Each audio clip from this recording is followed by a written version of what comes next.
All right. I think we are good to go here on Netrunner Live. Welcome to Mondays. We got the Wisconsin boys and Chase in the house. You guys might have noticed that I'm wearing a brand new Milwaukee cap here just to blend in, rub shoulders with the locals. Nice. So why don't we go down the line and you guys talk about yourself, talk about your Netrunner style and what you're currently playing right now, or just talk about your local meta in general.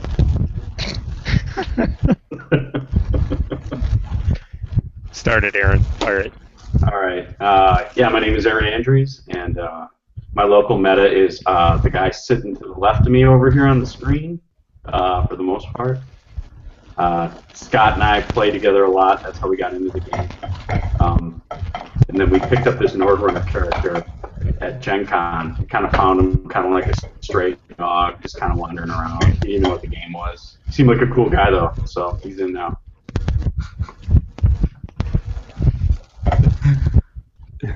Go ahead, Scott. Perfect. Hey, Chase, you might want to mute up here, man. I think you're... Is he the one creating all this noise? He's over there playing drums. I think playing some rock. I think it's because I had a fan on me. Does that help? I'm sorry. It doesn't. That's my way to get on screen the whole time. Hang on, I'll unplug it. Yeah. I was wondering what normal microphone that ain't normal. Is it good now? Better. Oh, it's better, yeah. I'll assume it's better.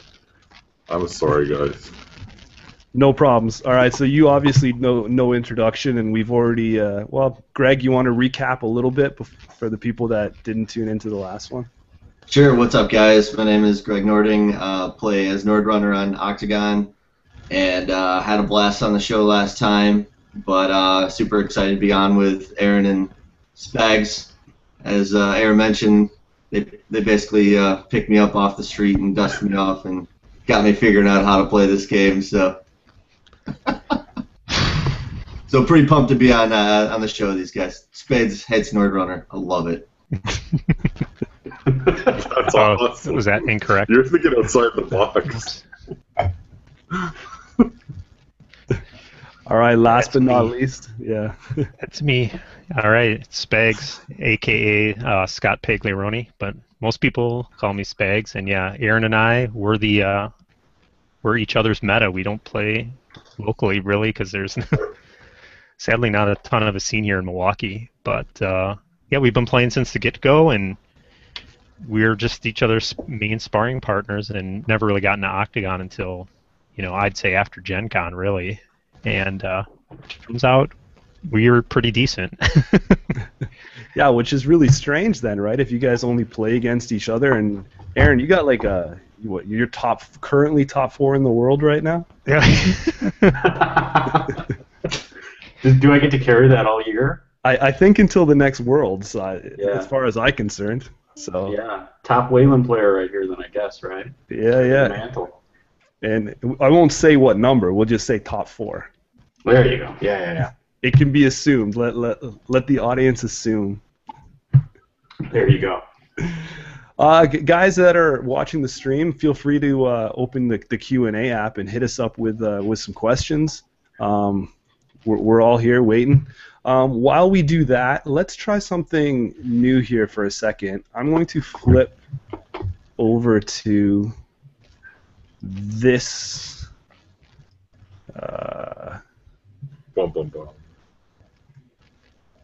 screen for a second here. Oh, look at you. Here it is. I don't know if you guys can see that. We can when you're talking. Okay, so I'll continue to talk for a little longer. What we're looking at here is the NBN Yellow Jackets deck. This deck took first and second at the San Antonio Regionals. Have you guys seen this deck yet? Any thoughts on it? It's a few little bits, tweaks here and there of an NBN Fast Advance, but apparently this whole carpool of people took the same deck, and it went 22-6 on the day. Yeah, I saw it after it came out, and I actually played Greg a couple games with it. It's pretty impressive. It's fast. You know, I thought it was a nice deck personally. I mean, it's pretty flexible, pretty quick. Yeah, I saw it, and the only thing I remember about it is everybody was comparing it to your deck, Nord, and I was like, I don't think Yellow Jackets is a reference to it. I think it's like a Hornet thing. But yeah. I think that was a play on words, right? Yeah, I think it's definitely like a good deck. Obviously, it's got good tools in it. I think it's really similar to Nord's deck in that, though, it focuses on 3 toll boost. Did this one have Caduceus? I don't remember, but also it runs Ash. So the idea is to tax the hell out of people as you come in, and create scoring windows that way. And I can see how it works. I was shocked that Shinobi killed so many people. Of like, are people just not running cards? Aren't they worried about Scorched? I really, that's the one thing that stood out for me the most too, was the Shinobi, and they're saying that they're killing people with it, and I was like, well, there's one copy in it. Why did you just keep running the same thing? TPS Viper took that to the other store championship, not the X-Planet Games, and he took second place on that. Same sort of deck. I don't know if it was exactly the same, but it was running Shinobis. So, I like the one-off Shinobi, actually, because it really catches them by surprise. It doesn't give them a chance to see it earlier and maybe an access and put you on it. So maybe mid-game you don't see any Scorch, you see some influence, you don't see the Shinobi. You get a little desperate, they got some Astros on the table, and then you face plant. Yeah, no doubt. But the question I have for you guys mostly about this deck, like, let's not say if it's good or if it's bad. Like, it pretty much is a solid deck. Oh, yeah. You can't argue with the NBN Fast Advance right now. But what really stands out for me is 2 closed accounts, but only one way to tag. They have 2 Dracos. I have seen a couple NBN Fast Advances out now that have 1 closed accounts and not even any way to tag. Do you guys also have 2 breaking news, don't they?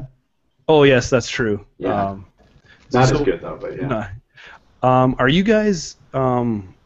What's your thoughts on that? Like letting the runner tag themselves and just being prepared for it.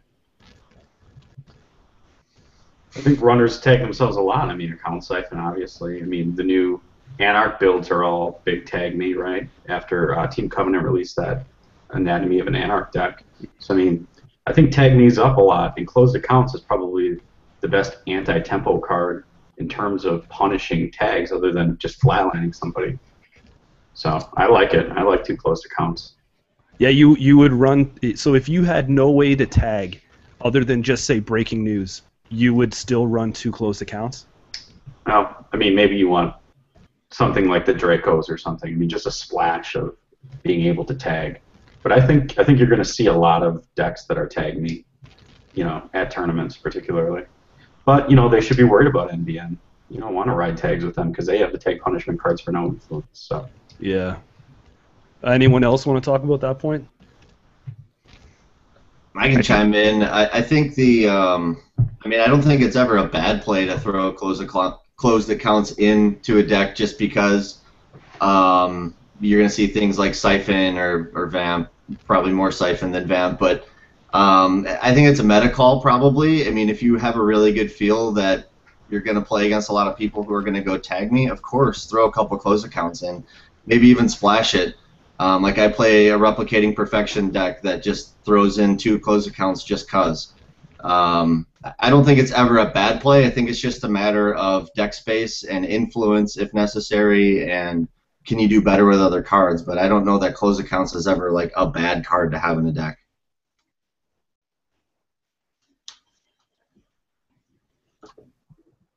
Spags, you...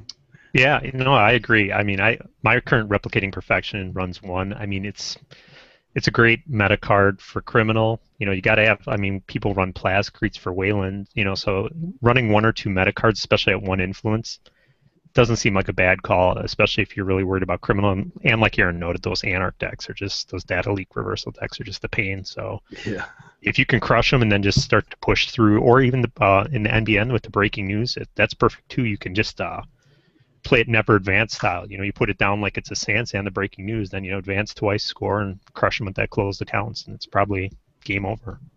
You never really worried losing 1 point anyway, right? No, right.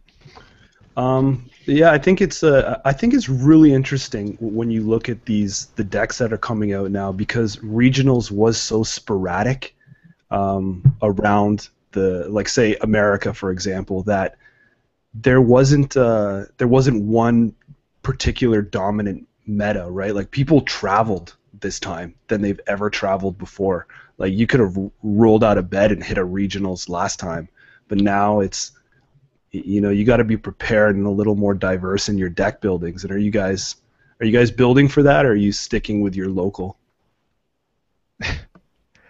Well, as Aaron noted, we don't have a meta, so I guess we just build what we think is good and try and roll with it. I mean, let's face it, the regionals last year, that was just a misnomer that essentially became the store championships. They called it a regional, but when a city has 5 regionals, what the hell does that mean? So, yeah, by making them more exclusive, I think they've, made people travel to them, which is what they should be, and it's sad to see some of them still only have like 30 people. I think the 60, 80, that's what I think Fantasy Flight is shooting for. But as far as the meta goes, you don't know what you're going to expect, so I think you just go what you're familiar with.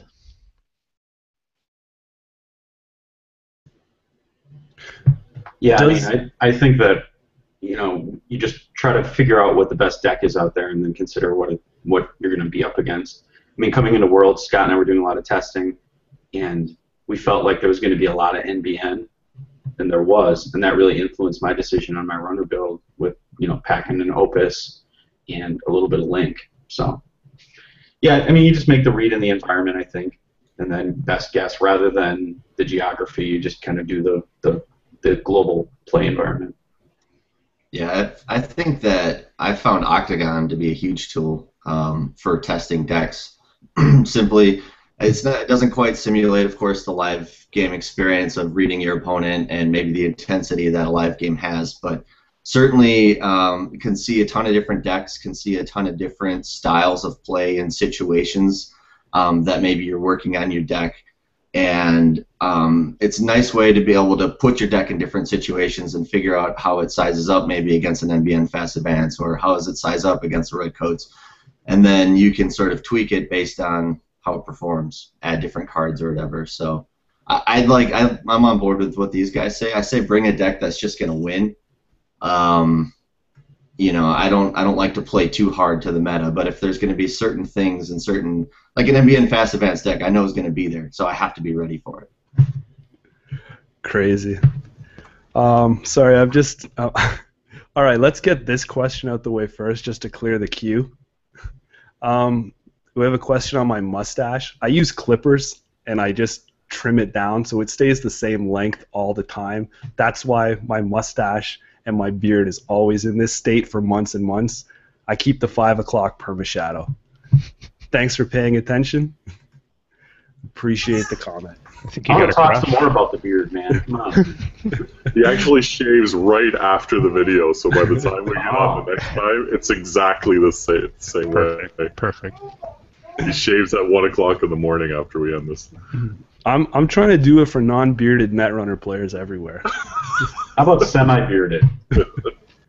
Those are the tricky ones, because you don't know which way they're going. They're like to read, man. Put the beard on. They're like a Jinteki deck with no traps. You don't know what's going on.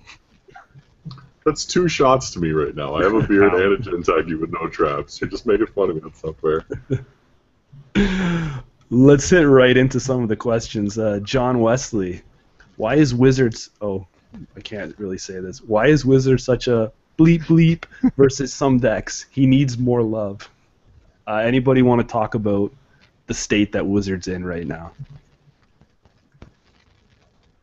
I can jump in really quick. I played Corpse Morn on Friday, whenever we recorded last, and he's running Steve Woolley's deck, except he swapped out Rena for Wizard, and yeah, that's really annoying, especially when you're dealing with asset economy and stuff like that. But yeah, I think Wizard needs more love for sure. Anybody else? I don't know. I've never been a fan. It's still not a fan. It's just such a situational card.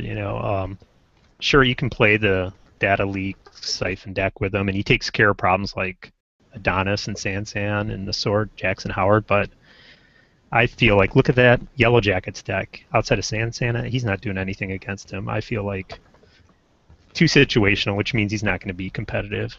You got better choices than Anarch. Yeah, I mean, I feel the same way. I like Wizard, but I mean, he's dependent on who's sitting across the table and what they put in their deck. And if they don't put it in the deck, your ID does nothing for you.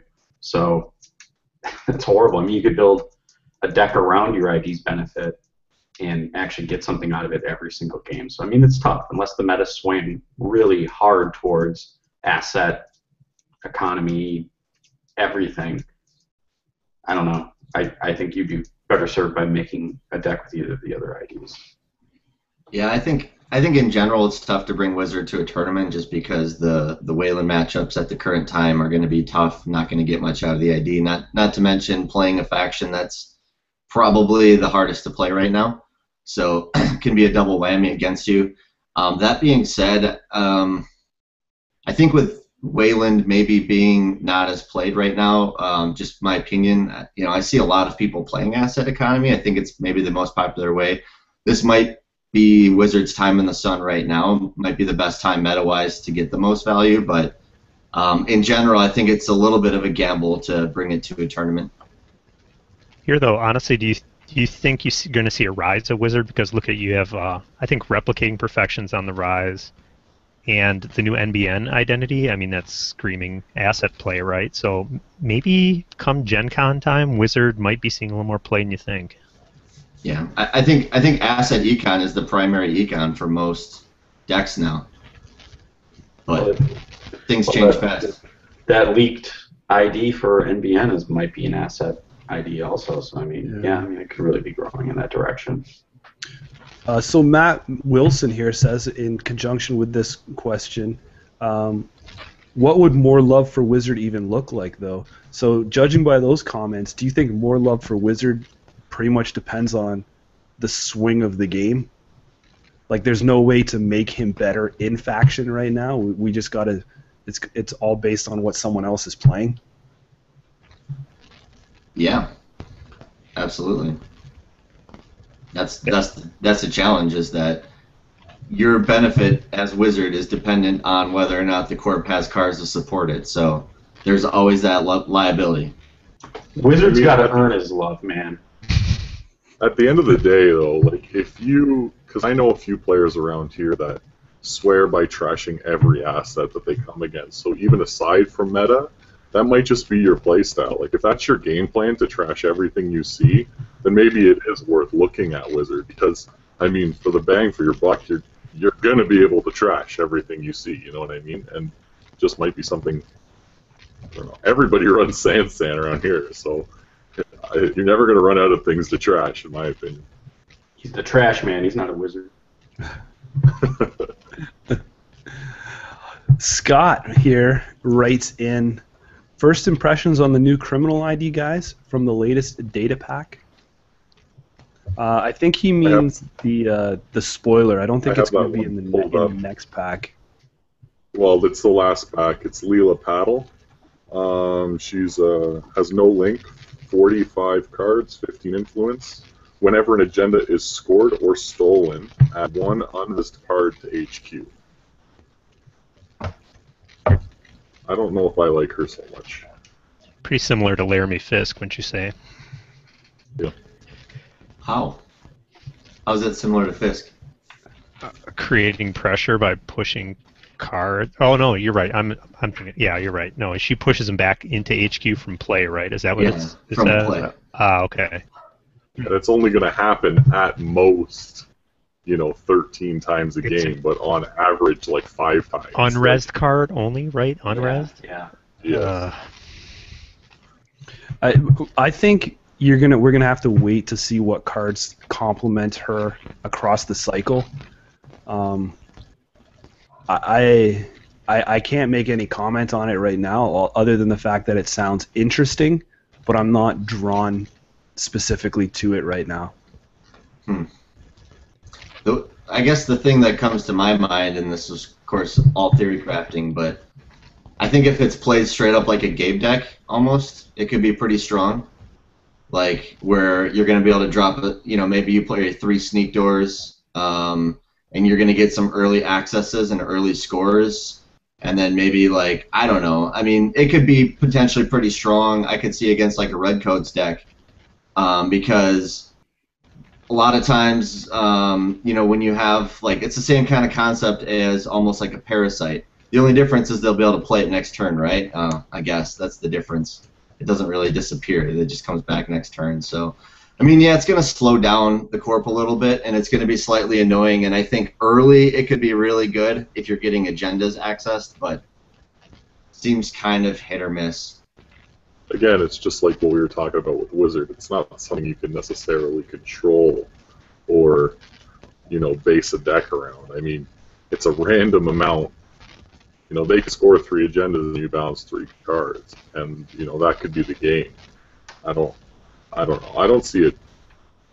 I don't know. I guess just like what Jameson said, we have to see what the card pool is for sure. I mean, you think about it this way though. What if on your first action you never run HQ and there's only 1 ice there or something, and your first action you run R&D, you can break the ice.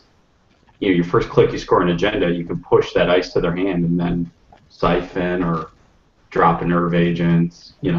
So I mean, there's some things you can do, but yeah, you're right. It's conditional, though. I mean, you still have to get the agenda. It might support like a notoriety deck, where let's say they go to they drop something in the server, install advance, go score notoriety, and then take their agenda out of the server. Yeah, you can do that. Yeah, the agendas are unresed, but I think akin to Fisk, she can create some unwanted HQ pressure because you're pushing cards back. And now they're going to have a hand oversized probably, and especially if they just scored, they're probably going to have an oversized hand, so they're going to have to start discarding cards. Not that they care too much, but I don't know. Combined with like emergency shutdown and whatnot, I think she could create some pressure on the hand, and like you said, add sneak doors in and just play like aggro Gabe style. She's not terrible. Or you go more aggressive, right? Like shutting down the ice. Grab something that, or Crescentus, a huge expensive piece of ice that they've rezzed or something, and steal an agenda, force them to put it back in play, res it again. What about like a Draco or something? They invest in that, you can shut it down and then stick it back in their hand. They'll lose that big investment. There's a few things I guess you could do. To me, the biggest surprise about seeing her was I really thought we were going to get Fisk this cycle. I wasn't expecting him to be delayed a whole another set of 5 packs. Maybe it'll be a promo. Yeah.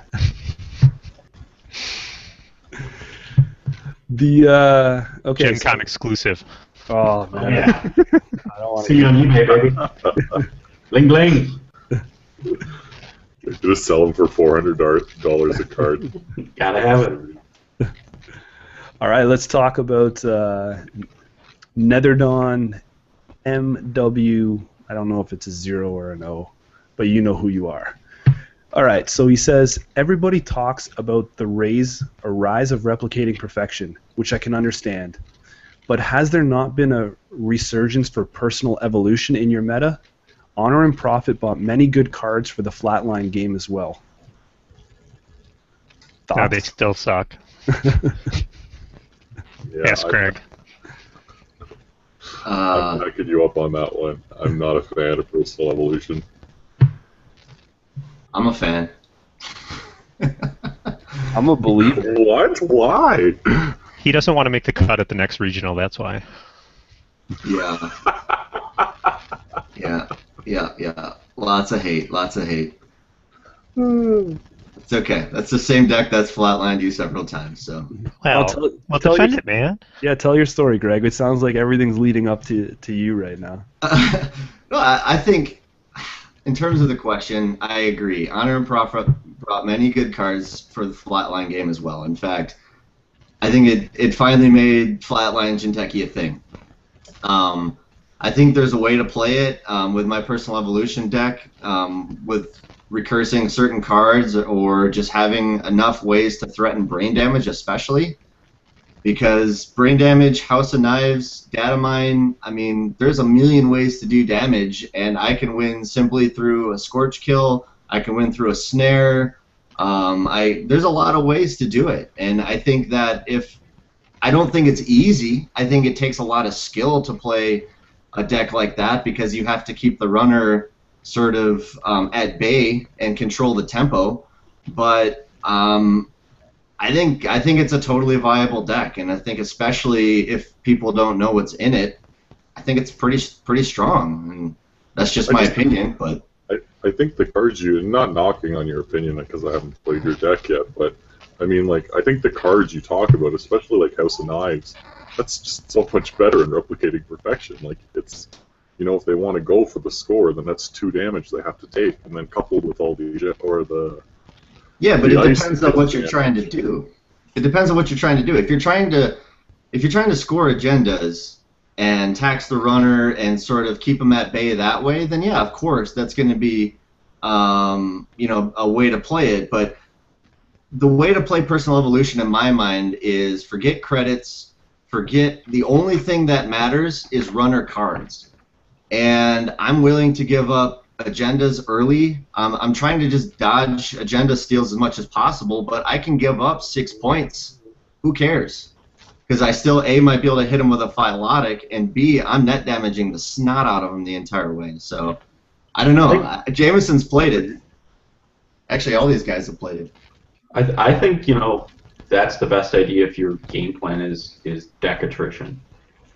I mean, which is viable, honestly. I mean, nowadays in Jinteki, they have a lot of ways to win. So it's an extra. If the runner scores 3 or 4 agendas, and I score 3 or 4 agendas, that's an extra 8 cards. That's a lot. Yeah, but it's so slow. It's so. I mean, and really, I feel like the deck hinges on House of Knives. If you score 1 or 2, you got me in a bad spot, because now like a Fetal AI is going to be uber deadly, especially with Tori Hanzo. But if I get those House of Knives, I think you're going to get housed. Sadly, I think it's such a critical card for the deck. It's hard to believe, but Koimanu is big too, because I mean, you can nail them early in the game when they're trying to reveal ice. You hit them with a Koimanu. I mean, that's 5 cards. I mean, that's such a huge chunk of their deck. So I mean, that helps a lot too, I think. I don't even play Koimanu. Is it the smaller point agenda deck, or is it just a rounded agenda points? Or it's a good deck. It can do both. I try to push out. I just want to know what it. Yeah. All right. put the deck list up. No, he's not quite yet. Don't put him in a bad situation. He wants. I have basically the trickle lights are there as a bailout, so I can switch gears by trickle lighting House of Knives, or I can also trickle light Brain Trusts pretty easily. So if a runner just sits, I just push out agendas that way, and then recurse back the trickle lights with Jackson or whatever. So I've tested this deck a lot, and I have ways of winning without flatlining too, with mainly trickle light, or I use one server as a bluff server, so I either drop snares, shocks, or 3-for-2s in there. And if they run it, they either get hit, sometimes they score an agenda, but a lot of times I just sneak through agendas that way, and that between that and trickle light, I can get up to 7 points if they're pretty cautious. And if they run heavy, I just kill them. See, I think all Personal Evolution needs is just someone to win a regionals, and everyone will shift back to Personal Evolution. I think the crowd goes, you know, like a school of fish. Everyone swims together, right? Like, needs a cool name though, man. It's all about the marketing. Yeah, that's big. That's big. Here's the thing, though. I mean, you're right. Popularity is big because you see, like, and I don't want to get on this topic yet, but prepaid voice pad is doing well. I think because people are running it. Andy did well at Worlds because everyone was running it. I think Personal Evolution, it's not going to have a chance because when you go to a tournament, at a 80-person regional, 2 people are running it? You know, it's not going to have a good shot to win. Well, unless Greg's running it, of course, but. I think the difference with Greg's deck, I do like the Trickle Light in there because it does offer that fast advanced trick, on pun intended, to get out of there. Whereas, you know, just straight up damage isn't going to win against most people, especially like Deus Ex out there. Gives you some value on those traps too when you miss on them, you know. That's true. Yeah, there's a couple times when, you know, with Jinteki cards, you could spend a good full like 3 clicks setting up the world's best bluff, and if nobody takes the bait on it, you've just pretty much wasted your whole turn, right? So Drop the shades, man. Shades. damn plan B. Do you know Aaron's trick? Aaron should tell you that his world's trick real quick. Tell him the first turn install, advance. This is good. Yeah, listen, remember, hey, Aaron was the #1 seed not Worlds at Gen Con last year, playing Atman Noise and Wayland. But yeah, here, tell him the Wayland story. Which one is this? Is this the one where I dropped the? You had nothing first turn, so you just install advance with no ice. First. Oh yeah, so I install advance, and I do this. Yeah. Drop the shades on him, and the guy sat there for 2 minutes just trying to stare you down. Yeah. You ran it. It was a trap. Overwriter. Yeah. Why not? I'll take this next Got no question. ice on them all again. Do you know my psych out move is I start humming the Wolf of Wall Street thing? The Do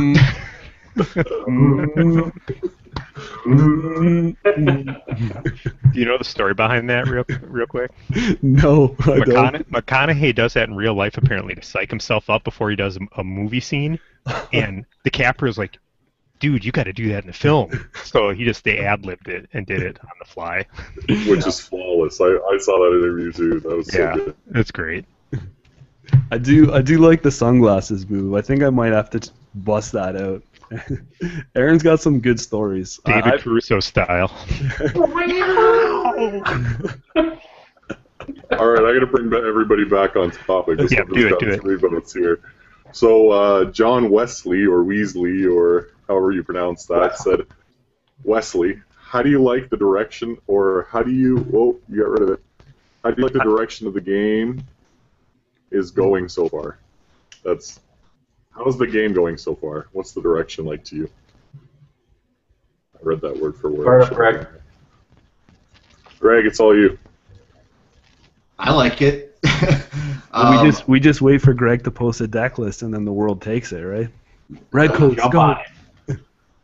Okay, let's narrow it down a little bit more. We saw more of the spoilers for the next set. Like we got, I'd say like 80% of them. So, I mean, I'm excited for what I think the game is going to turn into. What do you guys think the direction's going? Do you think it's going to be,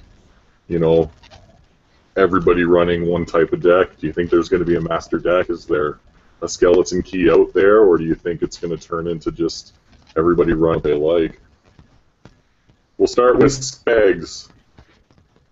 Well, I really, I had a lot of faith in the direction of the game, even though at Worlds, when most of the top 16 was Andromeda, it was kind of disappointing. I was one of the few non-Andromedas in that top 16, but yeah, I like where the game is at. And then after the Chicago Regional, I saw just such a diversity in the decks there, and you see what won that regional. The Silhouette Daily Quester and the what was it, the Tenon deck won that. I don't know. I think the game's in a good spot. It's only going to get better as more IDs get released. You're going to see more diversity out there. I mean, sure, there's always going to be a popular deck or a mainstream deck or the red coats, the flavor of the day, if you will, and that people are going to jump on because it works. And I don't know, but I still feel like the game's in a good spot, and I think you're seeing a lot of hard and soft counters coming out. The problems like Yogg and account siphons. So I think the game's only going to get better. We'll see how this cycle goes, but I think it's off to a good start. I would have to agree. I think it's as the card pool diversifies and grows, that's when you're going to see the true element of this game come into play, because there'll just be so many options that are equally as good as, like nobody's finding out that one deck, and that list goes all the way around the internet, and however many, half the people at a tournament show up with it. Yeah, I like where it's at. I think things are good. I think things are swinging. I think they're going to continue to see things swing. The game's a pendulum. I think the designers are smart. They see they listen to the players and they see things that are problems. And I think early on there was a lot of problem with noise mill luck wins and quick wins because of it, and no way to recover cards from archive. And here comes Jackson Howard. So I think you're going to continue to see that cards that address, the things that are ruining the game experience to some people's perception. And I think that power between runner and corp is just going to kind of go back and forth a little bit, gently swinging. I mean, right now the corp has a slight edge in my opinion. Before that, runner had a slight edge. So I wouldn't be surprised if it goes back to runner.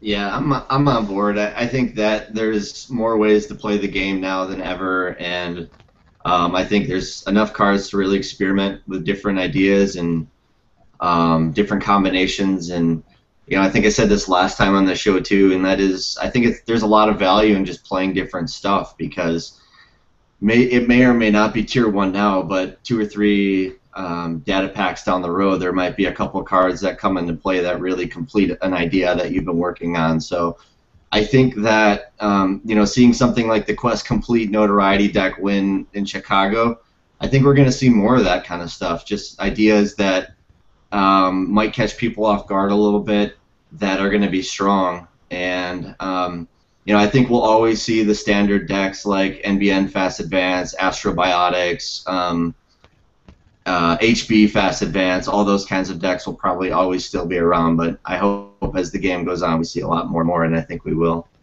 Yeah, I mean, it's funny too, that deck that won Chicago, a week later I played it in England against a guy who did well and made the cut. So I mean, they're flying around. If a deck does well and it's a new idea and people jump on board, it's going to be out there right away. I'm curious, how did the deck do then? Because we talked on the show last time, we weren't sure if it was just, a deck that caught people off guard, or it's actually just a viable deck. How did it play out when you saw it the second time? Well, I didn't see it the first time. I didn't play in Chicago because I flew out that day, but I knew about it, and when I was playing him, I knew what was coming, and he ended up beating me, but he didn't access a lot of cards, but it won. I knew what it was going to do, and it got the job done anyways. 2 notorieties won the game. So I think it's solid. That's fair. Just real quick on this direction of the game, that's one thing I do love about it. It's like you can see, you sit across from an opponent, it's like, okay, you're playing Astrobiotics. I know what I'm going to face and how I'm going to have to beat it. And there are decks like that where I can lay it out beforehand, and you still have to know how to beat it. And then look at this Yellow Jackets, if you will, or the Silhouette deck. That's what I love too, where you do have cards and decks that catch people off guard. Like no one was expecting that Shinobi, right? And they said it flatlined people left and right. I do like that.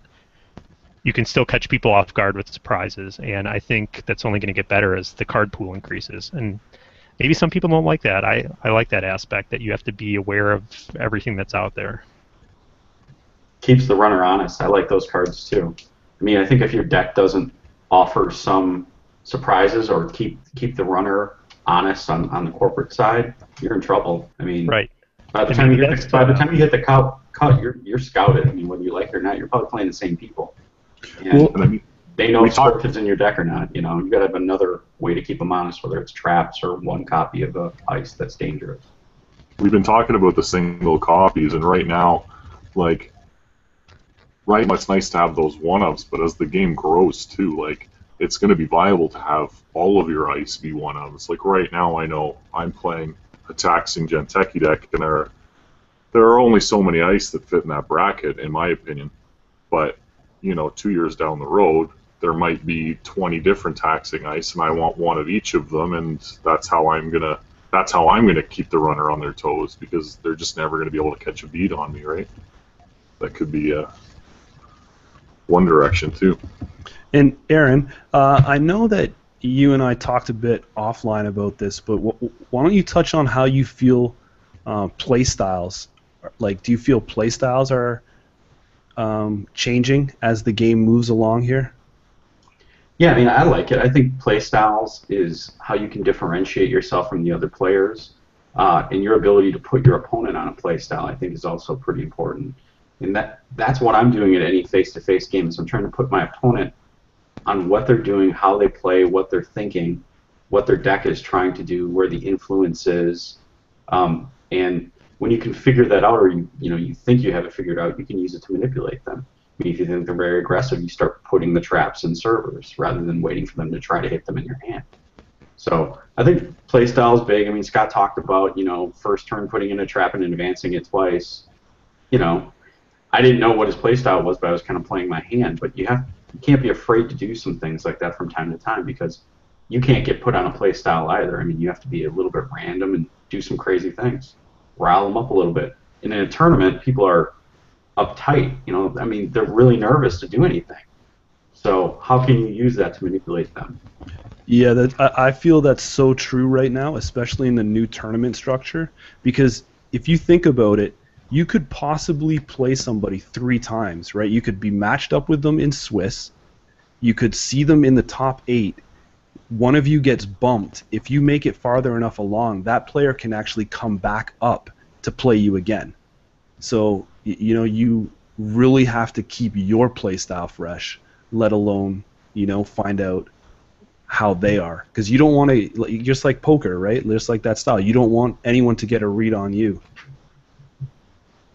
Nope, don't be afraid. Yeah, that actually happened to Steve Woolley. Go ahead. I said that exact thing actually happened to Steve Woolley, and he talked about it at the end of that whole video series. And he said it was increasingly harder, especially in the last match, playing a guy that he's already played twice, because he felt like he's already given away so much information. Yeah, I think there's different ways to think of the game based on how much somebody knows about your deck, and I think it's a little bit easier sometimes on the corp side to maybe play some misdirection and that kind of thing, and I think learning how to do that under those situations is really important. Like, I think I mentioned it the last time I was on here, like, maybe you run an ABT, 1 ice lands, and you put it over archives even though nothing fell into archives. Well, now they're going to spend the next 2-3 turns trying to access archives. That's, or maybe you put on HQ when nothing's in HQ, and now they're spending time and money trying to get in your hand. They launch a legwork or something. Little subtle information like that, which maybe the first time you play them, you play it straight up. But little things, misdirections, can be a huge advantage at high levels of the game, I think. Yeah, and sometimes you just got to throw up that Hail Mary, install advance at the beginning, right? Like, just because that's all you have, and you have to play it. I've been in situations playing an NBN deck where I had, I make my mulligan, I have no ice, now I have, 2 agendas in hand, and, a Jackson, and, maybe a Sansan. So right away, like, maybe I'm going to put my agenda out, and hopefully they think it's a Jackson. Maybe I can get it next turn, right? You're going to have to adapt. Let's move on to a question here, and this is all based on how reliable we think the spoilers that were released are. It says, how much do you think The Root is going to bring Wayland back to the meta? Now, The Root is a asset that reses for 6, trashes for 4. And it says you get 3 reoccurring credits. Use these credits to advance, install, and res cards. It's unique also. I love how we're back on downplaying Wayland. Every time we get onto this topic, we get flamed by everybody else. Right? Who's to say they left the meta? Yeah, see, there we go. Do I have to say that? Is that my role here? I mean, I don't. Somebody else will say it. Somebody will say it in the comments. I'm gonna start because, like, when I read this card, I only have a story, but I don't know how much it's gonna change Wayland in general, because I think they're still very powerful. But I read it, and then I had a shower later on that day, and then it was like, while I was washing my hair, I was like, wait, you get those credits on the runner's turn too. And then I kind of, like, my mind was blown. I was like, that card is so good. Like, basically 6 credits a turn, because when aren't you going to use to res ice, or you know what I mean? Wait, don't recurring credits only refill at the beginning of the turn, as far as I know, right? Am I wrong? Your turn, I thought. I thought it's the beginning of your turn. Oh, I thought it was the beginning of your turn.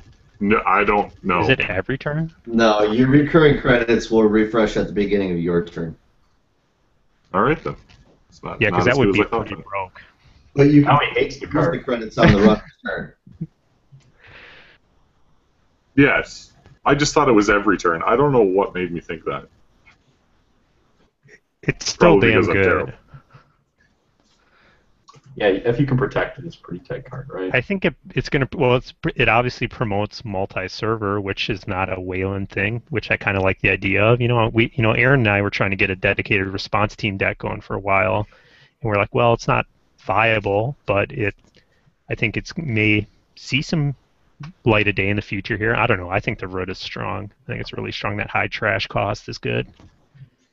I think I agree that it's strong, and I mean you got to invest a lot to put it in. But the nice thing is once it's res, now you can use that money to install ice to protect it. Even the install costs are covered. So yeah, I don't know that particular card is going to change the meta, because let's be honest, it's going to need a lot of cards to complement it, and we've seen some of these new cards come in that when you advance them, they change subtypes, and so again, going back to Wizard, maybe this is more signs that Wizard is going to become more and more viable. If even now Wayland is going to have an asset game as well.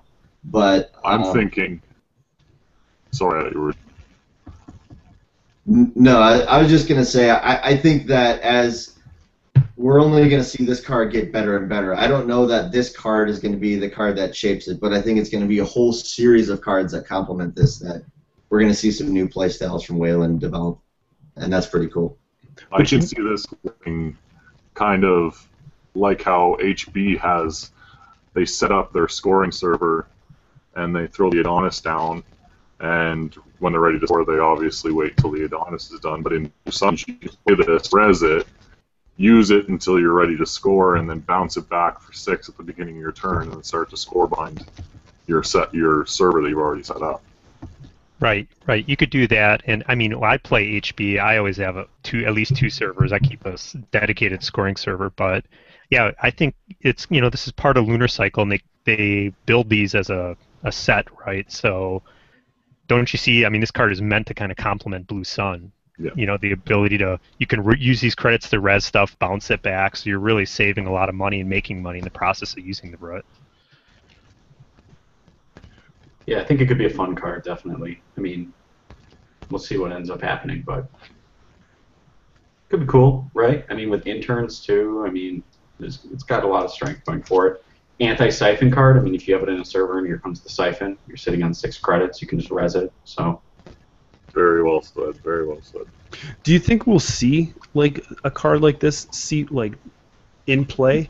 I know there's a couple sysops out there already that give you some reoccurring credits to advance cards or, Usually in that server, though, that's the thing. This is way more widespread. You can use it for just about anything you're doing, right? So I think it's much more versatile. So you think that that's the text there that makes this card playable over those sysops that we already have then? I just haven't seen reoccurring credits, used that much in corporation life. It just has to be protected. That's the biggest thing. If you can protect it properly, which in Wayland you should be able to, I think you can really get a lot of value out of it. And just thought I'd play the devil's advocate there. I think Blue Sun is the card that actually brings, not that it brings Wayland back, but I think that's going to be the card that people will build around. I think we all have this in our mind that it's really overpowered. I don't know if that's... I think that's the feeling that we have down here, at least. Like, that is a strong, strong, strong identity. It's interesting that you guys like it so much. I'm kind of lukewarm on it myself, but... Really? You're actually the Wayland player, aren't you, here? So, do you want to drop some comments on it? I mean, I think it's okay. I mean, I've played a lot of base ID, so, I know the power of that. I know the power of that card is just getting stronger the more and more operation-based economy cards that come out. So I don't know. I mean, it could be really good, but I mean, I'm just finally starting to come around to Grendel too. So who knows? Maybe I'm just lagging behind on the new IDs. What about the power of the donut? Donut. You gotta have answers for a donut if he's in your business. Is he gonna throw a wrench into? You gotta call the cops, man. Your Clear that guy out of operationals? there. Love me some donut. I gotta. We have a question. We have a question that actually goes in tandem with this too from Vincent. So when are we going to start seeing more utility assets being played other than Jackson? Why aren't we seeing things like 10 Malign, City Surveillance, Dedicated Response Team, and Haas Archaeology AI assets for the win? Hold on, I'm gonna look some of those up. I don't know. Yeah, exactly. You Right? actually need them? Yeah, I don't think those ones are as utility as Jackson. Like Jackson solved an issue with the game, and that was agenda flood. 10 line is more just kind of working around your deck. Dedicated response team I don't think is a utility asset. I don't know. Not even city surveillance. That's not utility. That's being a continual annoyance to the runner, right? It's a nuisance card, a tempo card, right? I mean, Scott and I have built some decks with some of those cards. We had a decent city surveillance build that was like kind of a grinder. It was one of the first decks that took the late game back for the corporation. But I mean, it was delicate, and if they came in and trashed it, and if that wizard guy was on the other side of the table, you were double dead. God forbid. The trash man. Yeah, that's another problem with any of these utility assets. Like, it works well in replicating perfection because it's harder to get to those assets. They're farther out of town. You got to drive downtown and come all the way back out to get to them. But you got to protect them, otherwise they're just going to get destroyed. And so you got to at least put one piece of ice on a lot of them to keep them going. You just don't have enough ice to protect everything. Now, maybe if you start going with the encryption protocols to help, save their trash costs, that'll help. But it's just hard. It's hard to protect everything, obviously. I think also, getting back to like what we talked about before too. Those types of decks are usually like once your opponent puts you on it, they're gonna whoop you the next time they play you, and that's the problem. I mean, they're just transparent. Yeah, I think let's not focus too much on the fact that he said utility. I think he's just focusing on like meta-defined cards, like nothing really does what 10 Malign does. Dedicated response team is a new spin on. I think he wants to see more utility play as opposed to just economy and Jackson. You know what I mean? Like, I think the one card that I'm looking forward to in Vincent's question is, I can't remember the name of it, but it reses for 5, trashes for 5, and deals a net damage for every card they trash, including this one, the Genteki asset that's coming out. I think that's one that I'm really looking forward to seeing and trying. I just think the untrashable. I think especially in tournaments, the game is so intense and the game is so fast that a card like City Surveillance, as Aaron mentioned, it's delicate. There's going to be times with the res cost of it, it's just going to be hard to get going. And even if it does get going, it could still be very vulnerable to the runner just trashing it. And if I'm going to be playing in a tournament game and invest the money and the time and all that, I want to make sure that I'm putting cards on the table I can rely on consistently. And, maybe it's just that we don't have the card pool to support these kind of cards, or maybe someone just hasn't built the deck yet to really show them off.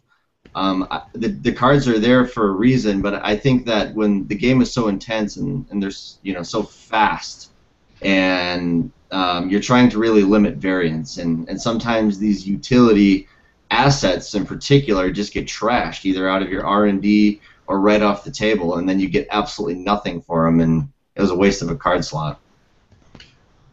That's the kind of point that I was going to lean towards, Greg. Where I feel that some of these ones that we're talking about here, they're really cornerstones of a deck that can just be wiped out in the blink of an eye. I have tried that Haas archaeology AI to try and build up some advancement counters on it and get, use it like almost like a cheap biotic labor. But the problem is when it sits there with a trash cost of 1, it's such a target because nobody's going to let you take click after click with this ability. I think it's the same reason we don't see Director Haas included in a lot of decks. I've tried to put some Director Haas decks together, but when you think about using her, I don't think the card pool is there to protect these assets for the long haul. Yeah, I think Greg said it the best. It's about, and it's just like you said, like you're referencing Jackson, and it's just an utter utility card. Never going to be in a bad situation. Like for me, even if I play it and don't use it at all and force you to pay 3, it's still helping. You know what I mean? Every situation that Jackson does is beneficial in most decks, I find. Where, and to tag on to Jameson's Haas story, like you're paying a little bit more for biotic labor, but when you're ready to biotic labor out an agenda, it's going to happen. There's nothing the runner can do shy of imps and trashing and stuff like that. But yeah, I think you hit the nail on the head, Greg. It's consistency for sure. If we saw more cards with paid abilities to be able to take advantage of in that window when they get access, they can still do something. So they have 2 abilities, right? Like Jackson lets you draw your 2 cards, but it also has that trash effect. If we had more assets like that, I think they would definitely see play. Right. I agree. Also, the problem with asset play is it's slow. And are we looking at the game only in terms of tournament play? I think everyone here kind of is. I don't know if Fantasy Flight is, but you know what I'm saying? So when you start playing an asset deck, it's going to be slower in general, I feel like, to get them online and working. And as a result, that's not going to work in a tournament. Games are going to go to time and whatnot. But to get back to your versatility, I think you're seeing that, not to get off topic, but the 3-1 agendas, there's discussion on that right now too, right? Like, who plays 3-1 agendas? Hardly anyone. But it looks like they're the ones being leaked that they're starting to be powerful. I think that's how you get 3-1s to be played, right? Powerful effects, and the same with assets maybe. Maybe they all have to have multiple uses to get them in play. I don't know. Higher trash costs would also help. Yeah, that's true. Wizard is dominant right now too, so that could be a reason. Yeah. So I heard. We have someone here that for Spags and Aaron that they haven't really seen you guys play style or stuff before. Do you guys want to just quickly touch on again what identities you're using right now for runner and corporations? And don't talk to Aaron. That's just going to be depressing. As always. He's lost in the wilderness. No, go ahead, Aaron. You fired off. I bet Scott's going to say the same thing. Scott and I play any and everything. You can't really put us on any one thing. Every time we get together to test, we bring 8, 10 decks, try a little bit of everything. I've been playing a prepaid deck lately. It wasn't Chaos Theory. Now I'm doing it in Cade a little bit. I've got a noise deck that I like. There's tons of criminal options. I'll probably be playing a Jinteki. Scott's actually doing something in Milwaukee at Nexus Game Fair. We're having some Netrunner events, and we let the Wausau crew pick what we're going to play. So they put me on Jinteki and Anarch. So I'll be playing that probably. Wow, you let other people pick your tournament decks for you? Bow down. It's this isn't a regional though. So. Oh, okay.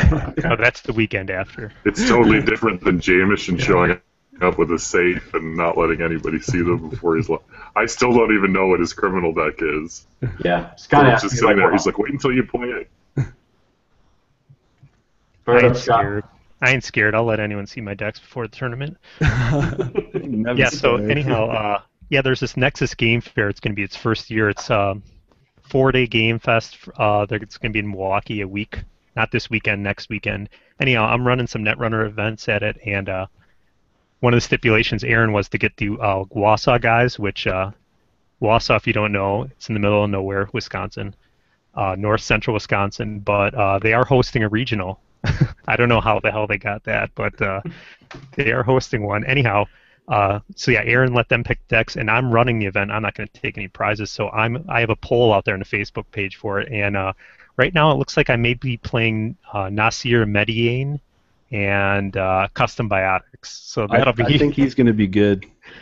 Oh, I don't know. What are you going to do? Personal workshop with him? I don't know. I don't know. I think it's going to start flowing some creative deck ideas out there. Something's going to flow. I don't know. It's getting worse for you. Once Scott. the I'm stock looking at markets are down, Facebook I right think now, he's gonna loading do it up. But I think you asked the question there, like, how does the middle of nowhere get a regionals? I don't know, when you got the top 4 player in the world home base there. Well, we have us two guys from Wausau placed in the top 16 at Worlds. Now, granted, we live 4 or 5 hours drive, but still, there are people there from all around the world, yourself included, Jameson, right? So Yeah. Anyhow, to get back to the topic, yeah, like Aaron said, we play everything. I played in the Chicago Regional. I played Prepaid Kate, and I played Haas Bioroid Glacier. And yeah, that was a mistake there. I should have played a little more aggro against people. I could have pushed like a Pry Wreck early on them, and people were just playing slow and cautious. But yeah, Aaron said we play everything. And yeah, this Prepaid Kate, I don't want to toot a horn or anything. I didn't realize that I was somewhat responsible for igniting the fire of that online, because some guy the other night on Octagon, he just loaded up the deck against me. He goes, "Hey, I wanted to load your deck against you and see what you'd say." And I'm like, "What do you mean my deck?" He goes, "The one you push on StimHack." I'm like, "Oh, that's my deck now, the prepaid." So anyhow, I don't know. I was a fan since that card came out, and glad to see it's winning some regionals, because there's still people that are just crapping all over the card, that it's not consistent, that it's not good econ, but I think it provided a good alternative to Opus and Katie Jones. So anyhow, so that's what I've been playing. I have all sorts of stuff. At the Wausau Regional, I don't know what I'm going to play. I'm leaning towards Kate or Criminal, and I don't know, Fast Advance. That seems lame, right? Well, it's Yeah, nice. What a narrow answer. That's very broad. HP You're going to play a Fast runner Advance. and a cornflake over HP Fast Advance. How's that? I see, that's better. Actually, I have a good next design right now. Here's the thing. I just put it up on StimHack. I actually caught people off guard the other night. 3 domestic sleepers, 3 Archer, 3 Inazuma. It's going to put those Archers online immediately and just crush people as they come in. I like it. It's Plus interesting. the new next dice too.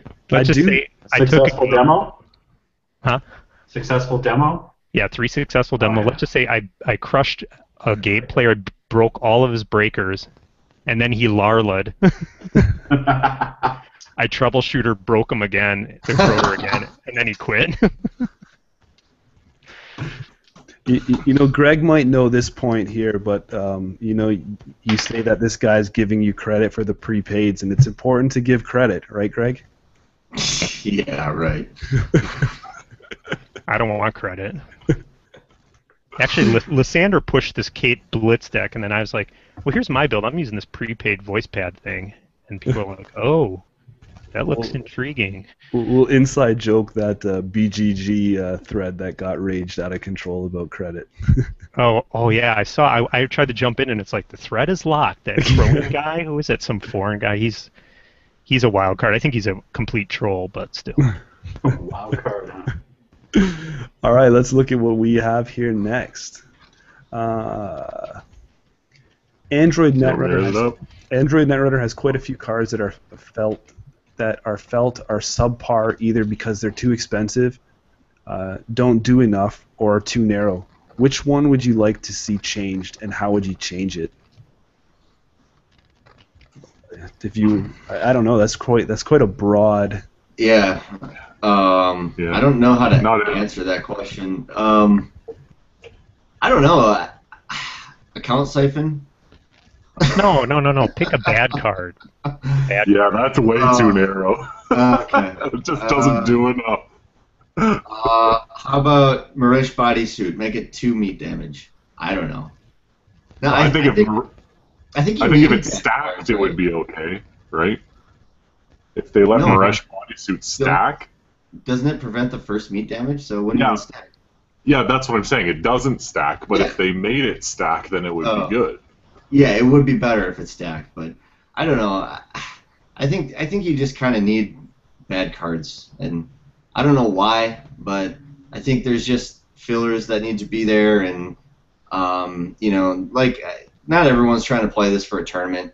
There's people who just think the art's cool and they want to put a card in a deck. So, the designer's got to meet everyone's needs, and I don't think it's necessary to make every card like perfect and functional. And To stick with the this is the only thing that I can think of off the top of my head, and if I could change any card that is an underutilized card, it would be Tyr's Hand, and that card is when you trash it, prevent a subroutine from being broken on a piece of Biroid ice. But the problem is that people can just on that same turn break it again if you have the funds. I would make it, you trash Tyr's Hand, and that subroutine cannot be broken. The runner interacts with it, and that happens. That's the only thing I can think of off the top of my head. I just googled the worst Netrunner card, and it says Monolith. A lot of people bagging on Monolith. So right off the top, man, let's just drop its cost. 18 credits, 9 credits, Monolith. Boom. Mind blown. I have one. I love the art so much. I love the artist Matt Zeilinger. That Push Your Luck card. Come on, that should at least add like a 0 cost. Why is it so terrible? Can it be like, can't they go into like some side betting game? Like they could have like a side Baccarat game or something? It's just, it's so crap. So what about if it was put this current Netrunner game on pause, play a side Netrunner game, and the winner gets to double their credit pool, go back into this game and finish it off with the new money? You'd like to see something like that? Scheherazade from Magic, yeah, I like that. Or just play a different game, not Netrunner, play something else completely different. That's what they're doing. Little game of Hold'em or something, Doomtown maybe, who knows? I do really agree with Push Your Luck. I think it should have costed 0. I think I'm going to go with the Maresh bodysuit acting and Push Your Luck costing 0. I just don't. I would play it if it cost 0. Like I would be that guy. You're spending credits to possibly lose credits, a 50% chance to lose your credits. It's like, thank you. I'll just flush everything down the toilet and walk away, and then we're done. Greg, you got one there or what? Not really. What about Yogg? Yogg.0, that doesn't seem much play. Underutilized. It's gonna get less play. Do you wish Tyrant could be advanced while unresed? We'll give you that one. I like Tyrant. Even as it is. I'm gonna change this subject right now. So I'm gonna go to Jiru's question. I've got the feeling that nobody wants to play card attrition the proper way when they just Astro Chain. I hate when you change it when I'm reading. When they could just Astro Train your candy behind, don't you think so? So card attrition over Astro Train. Why would you play card attrition over Astro Training? By card attrition, do they mean Greg's PE deck? Is that what they're referring to? He's got the Jinteki symbol there, so that's probably what he means. I don't know. If you want to play like a style of Netrunner that's super predictable and kind of boring and you'll win a lot, then I think you'll probably want to play Astro Chain. If you want to like stimulate yourself mentally and try to challenge yourself, I'd play an attrition deck, card attrition deck. But it depends on what your goals are. And I don't mean that in a negative way or like kind of setting. Seriously, play Netrunner for why you want to play it. Like, if you want to play the deck that you think you're gonna like win the easiest with, then yeah, probably play an Astro Chain, like Astrobiotics deck. Right, you know, like if your life is like empty enough that this is winning at Netrunner is the only thing that makes you feel better about yourself, then yeah, play the easiest stuff. Play on easy mode with the crutch cards. You know, I hammer people for that all the time. I think everyone here though likes to challenge themselves, right? It seems like it. I know you guys. I've seen your decks, Bad Pup guys. You know, it's like you put out some interesting stuff. You're not playing the same old easy garbage. That's why at Worlds I'm like, I'm not playing Andromeda. I'm not playing what everyone else is playing. It's easy mode. Oh, I don't know. All I play now is NBN Fast Advance from every one of my friggin' meta players right now. They all have the exact same deck.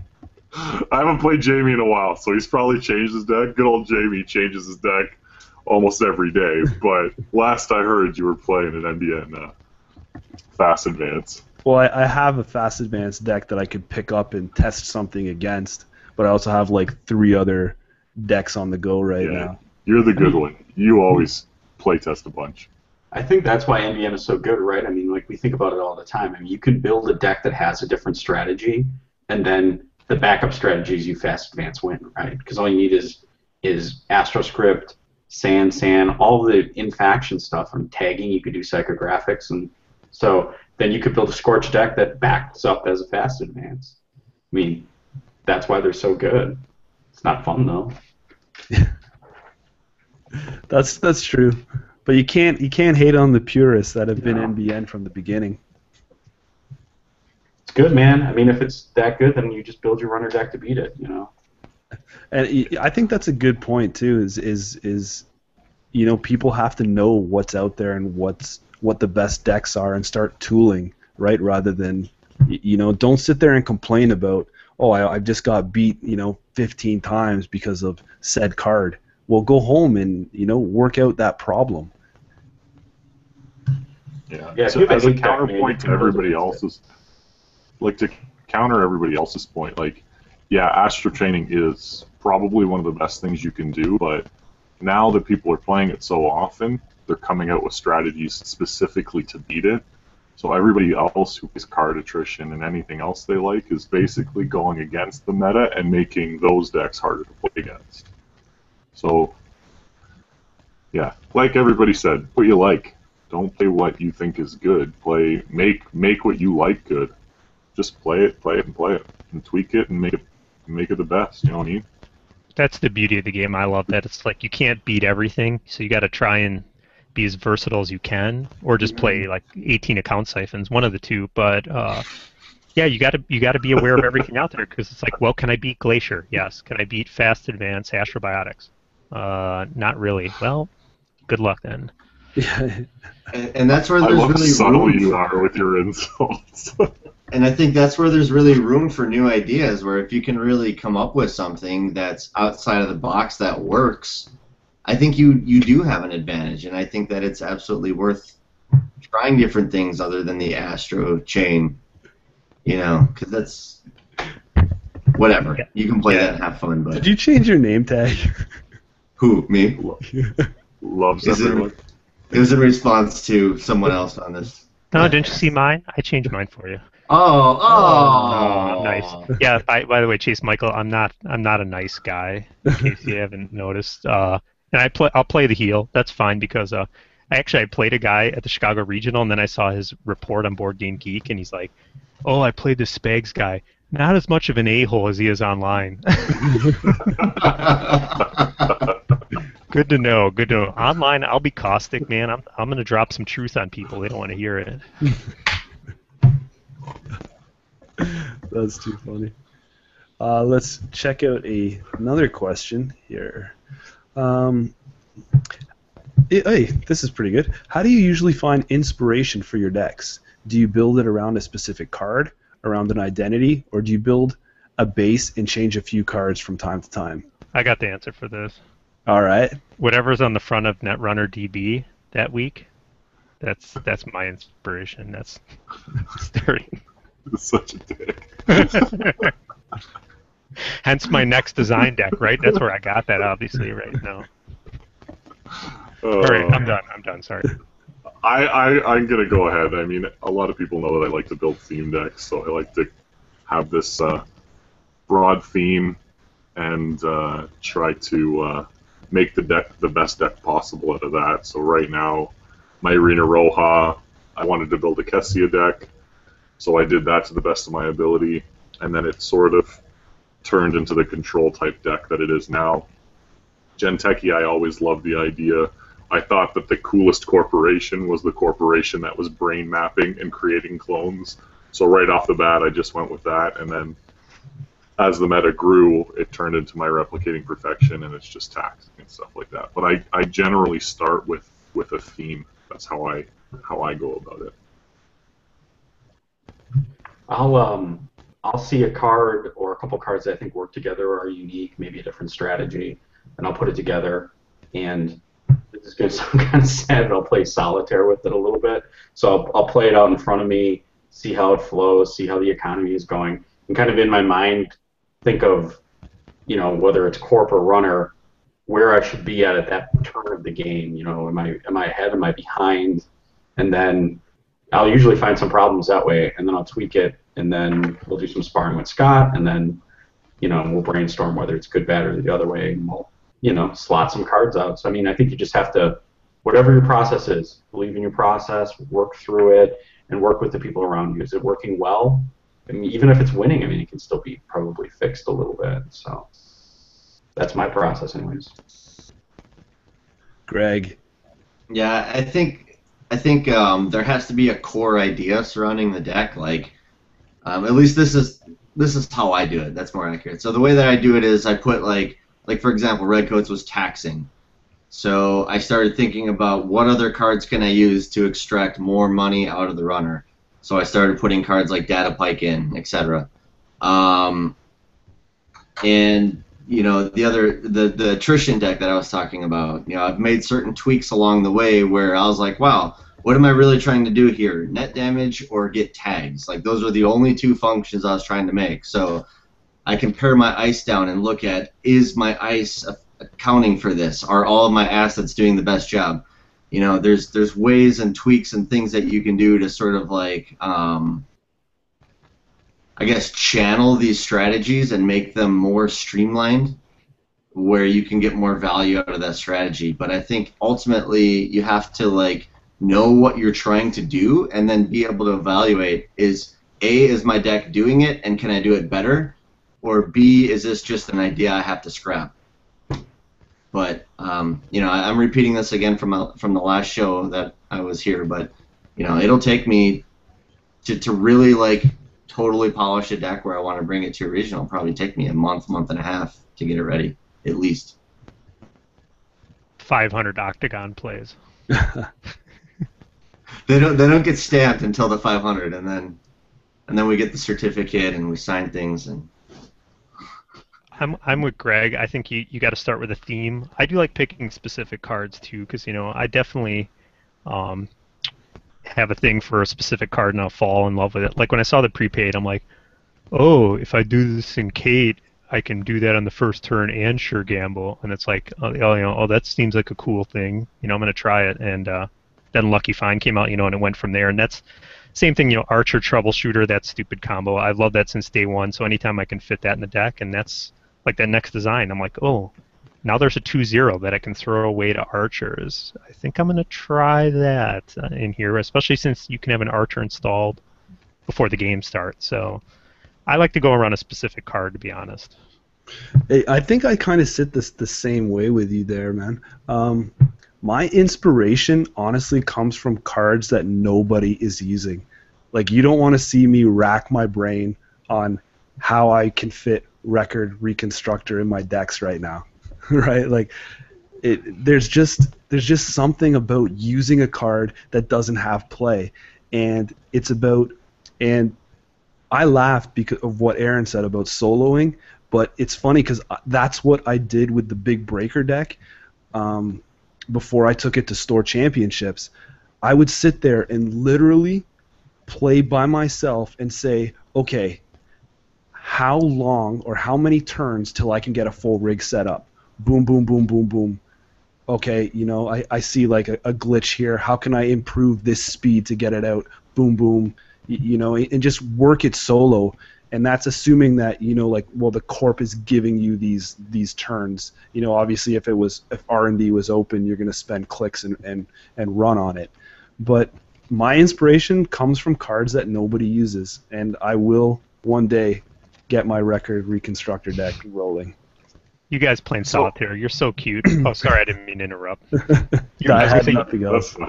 You remind me of there was a poor soul we saw at Gen Con one year. He goes to Gen Con and he's playing Battletech miniature game against himself, but then he's getting mad at the rolls. He's getting mad at his quote opponent's army, and it was just shocking to watch. I was blown away. I mean, it was like pure spectacle, and I could see you guys doing that at home, right? You set up both sides.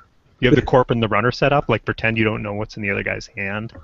I pretend like it's you, Scott. I'm like, oh, Scott, I really got you there. You have a cardboard cutout of me up there. Maybe we're just like the Bobby Fishers of the Netrunner world. The real challenge is just coming from ourselves, playing each side equally as strong. You guys have 2 octagon windows up. You just play yourself. All right, to bring this back, I'm gonna go. I see you guys seem to like go with your cards, but you're gonna change it to blue. I don't want to start reading this. So, what is a card that you have in your deck, excluding auto includes, or that you have to have in your deck, excluding auto includes, like Jackson, Plascreech, or Gamble Hedge Fund? He says that his would be Shinobi, and this is from Nether Dawn. Obviously, his given name at birth. Yeah, I don't know. I think I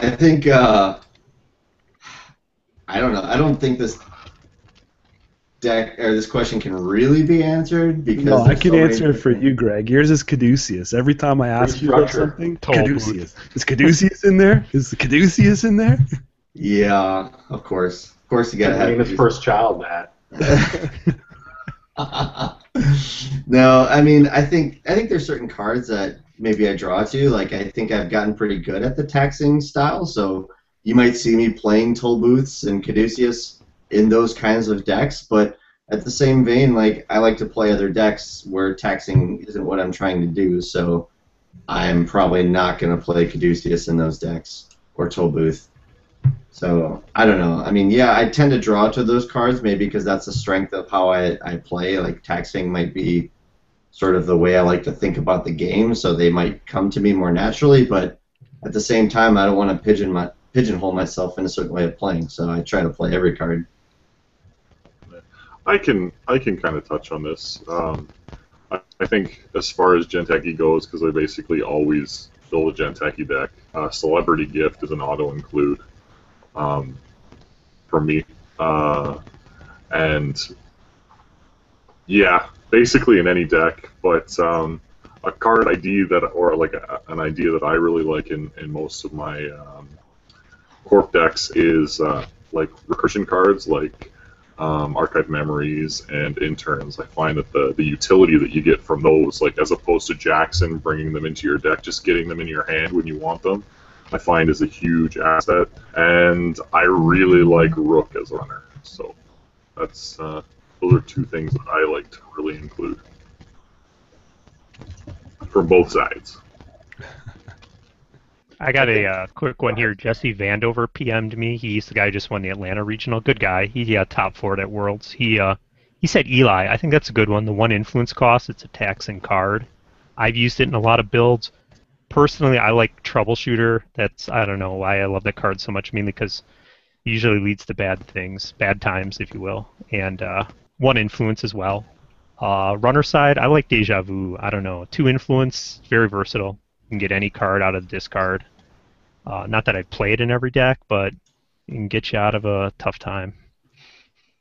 Yeah, I think as the card pool grows, which is where it's at right now, there might not be any more auto includes. I mean, we're building decks without hedge funds now, so hopefully we'll get away from it. Honestly, I mean, I don't think any card should be in every deck. And I used to feel the same way, Chase, about Celebrity Gift. But recently, I had a Genteki deck that I really liked. That I took it out and I put in that fundraiser card instead, just because I didn't want to give the information away. Yeah. Can we just talk about this for a second? So, This is a big deal right now. Can you just go on why you like that card? This is going to be a sub question. Why Everybody like gives that? me. Yeah, everybody hassles me for having it. I mean, I run 3 celebrity gifts and 3 of the medical fundraisers, along with Sundews and other mini pad campaign. But I'm curious as to why you chose that over celebrity gift. I think the information is so important, and the better your opponent, the more that they're going to be able to do with that information. I also think that Jinteki has to have money at all times to honor the traps. So even if you give your opponent a little bit of money, it's more important that you have money than it is that they don't have any money. So that's why I like the card personally. And plus the new Jinteki Ice is just so punishing. I mean, Koimanu, Saruji now making a comeback. Low strength, Parasite is going to chew them apart, but God, even if they got 40 credits, they're gonna spend them pretty quick. Yeah, I find the with celebrity gift you can't double ice, right? You have to pick your server, but with that one you go right up to 10, you ice, and then it's gonna really set the runner back from starting to want to initiate runs on you. And I want to chime in on that card too, just quickly, because looking at it from a card attrition perspective too, like the only thing I care about in the runner side of things with my personal evolution deck is how many cards they have in hand. I don't care how many credits they have. In fact, a lot of times when they're low on credits, I want to give them the money so that they can rig up and start running. So it's not a bad thing to give the runner money, always, if that's what you want them to do. Rig up. I love it. Rig strong, brothers. So I think we touched on a good chunk of cards there. Matthew writes, he says, you guys mentioned building against the decks that you think are going to be in your meta. As a thought experiment, can you talk about how you build against Andy? I'm in a small meta and haven't won a corp game in a while. Oh, I can answer. What's the best way to attack an Andy deck? Well, are we assuming if they're playing Andromeda, they're probably playing Fixed Breakers and Data Suckers at least until Upstock comes out, right? Is that the assumption? Sure. Opus, yeah. Yeah. Aaron's the only one running Opus here. That was an awesome meta call, by the way.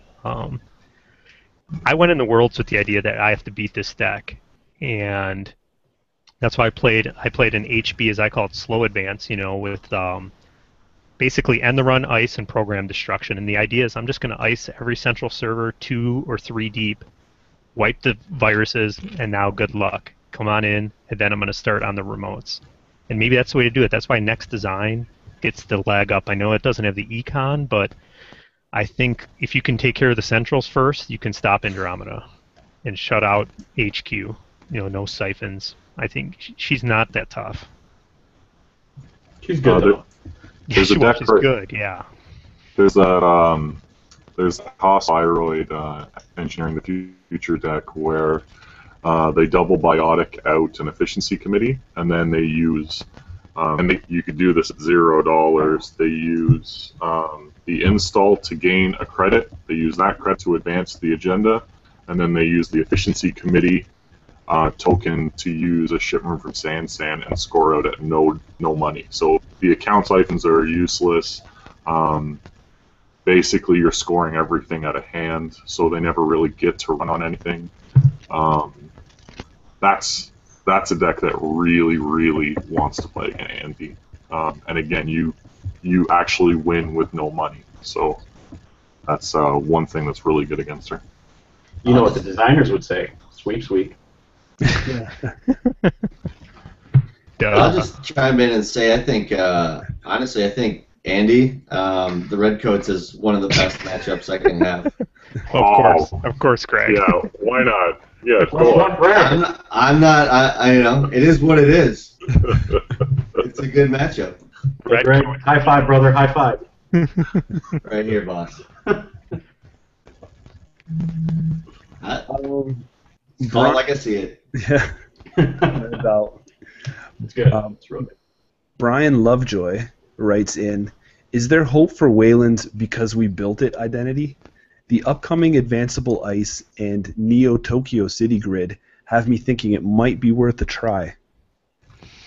Aaron, hit it, Mr. Wayland.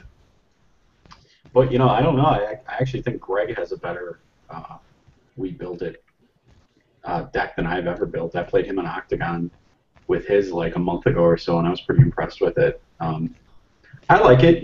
We did the Madison Plugged In, the boys from Wausau, Brad Eamon and, or maybe it was just Brad, maybe Myron, is it Michael, brought Wayland decks there. And I think Brad won it, and at the 0 hour he switched from core Wayland to the We Build It with very little support. I mean, like just some ice walls and maybe some Hadrians, and still won. In a pretty big pool, too. I think it was like 30, 40 players. So. Yep, I took second in that. Yep, that's what he was playing. I think he was just doing it to troll people. Seriously. So you guys think that it's there? Not yet. No, maybe So maybe slow. later this cycle. I don't know, but I don't see it right now. I don't think it's there quite yet as Tier 1. I think it can be built and played in a way where it can be effective and win a lot of games and be pretty good most times. Where Is that a pun? Pun intended? Nice. Nice, yes. But I mean, you can with the ability, if you're able to extend the game into a long game scenario, and you play Ash and you can get rich, then yeah, you can get a Hadrian's Wall up to 11, 12 strength. That's pretty nasty, or an Ice Wall up to 8 strength, and then you're dropping commercializations. There's merit to the build, and I think the core components of it are all there. I think it needs a little more ice to support it, and There's just no glue to stick it together, right? You got all the bricks, you just can't. It just needs a little more. I think more than anything, it needs ice, and once it gets a few more pieces of ice to support it, I really think it's going to be a very viable build. Right. I mean, and I think it destroys some matchups when we talk about the meta. I mean, Parasite decks, Atman decks, I mean, that deck just absolutely wrecks them. So, I mean, it does have some strengths, and I think you're going to see a lot more Parasites in the environment in the short term. And the subroutine thing, too, like Tyrant adding subroutines, there's no way to get around subroutines other than a Parasite. And you just have to pay for it. So I think we're going to see these decks be... I know I'm looking forward to more cards coming out. I'm going to try and make it a viable deck type, but I don't think it's there yet, but I think it's definitely coming. I do was going to say, and echo Aaron's point, it seems so good in theory right now. Like when you think about what it could potentially do, but it's just such a shame that it doesn't execute. No, but you know what? I played one top 32 of Worlds, and how do you think I felt? I sit down after you already played all of our Swiss. We had to play the first round of 32 that end of that day. Yeah. My programs are 3 Atman, 3 Data Sucker, 1 Parasite, 1 Fem. And what do I see? That deck. And I'm playing Atman, and I'm like, oh, good God almighty. It was on the razor's edge. I beat him, but I mean, that was like the worst matchup. I'm like, what are you doing here in the top 32? But good player and a good deck. I mean, I think it can see play, but Greg's right. The ice is just crap right now. Were you like, I'm going to have to bring this Atman in at 37? I had an Atman. I had one Atman like 1 or 0, and I had another at like 6. And I scavenged it back to make it like higher. Yeah, I kept raising it up. Oh, it's terrible.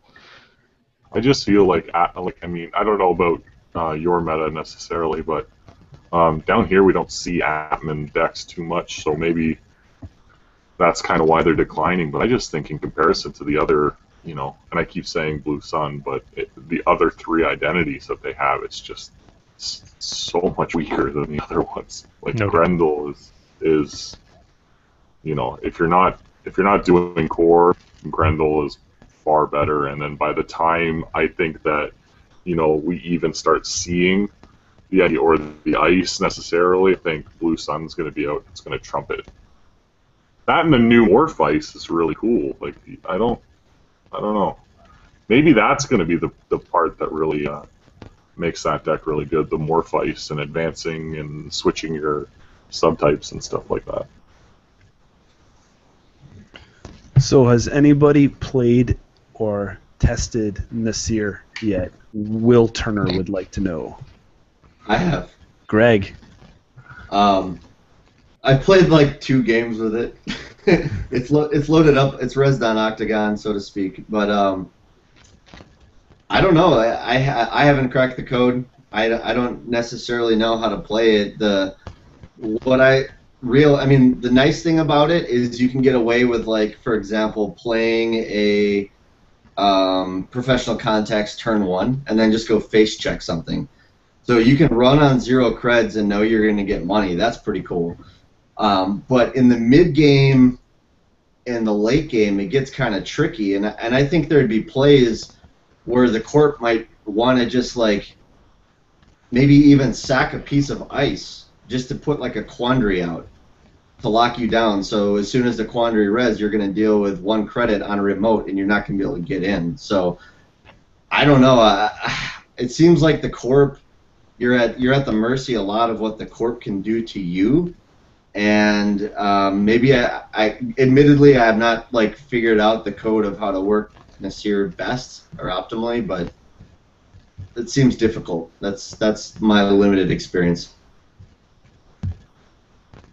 I haven't tried them. I'm excited to, but I'm waiting to actually get cards in hand.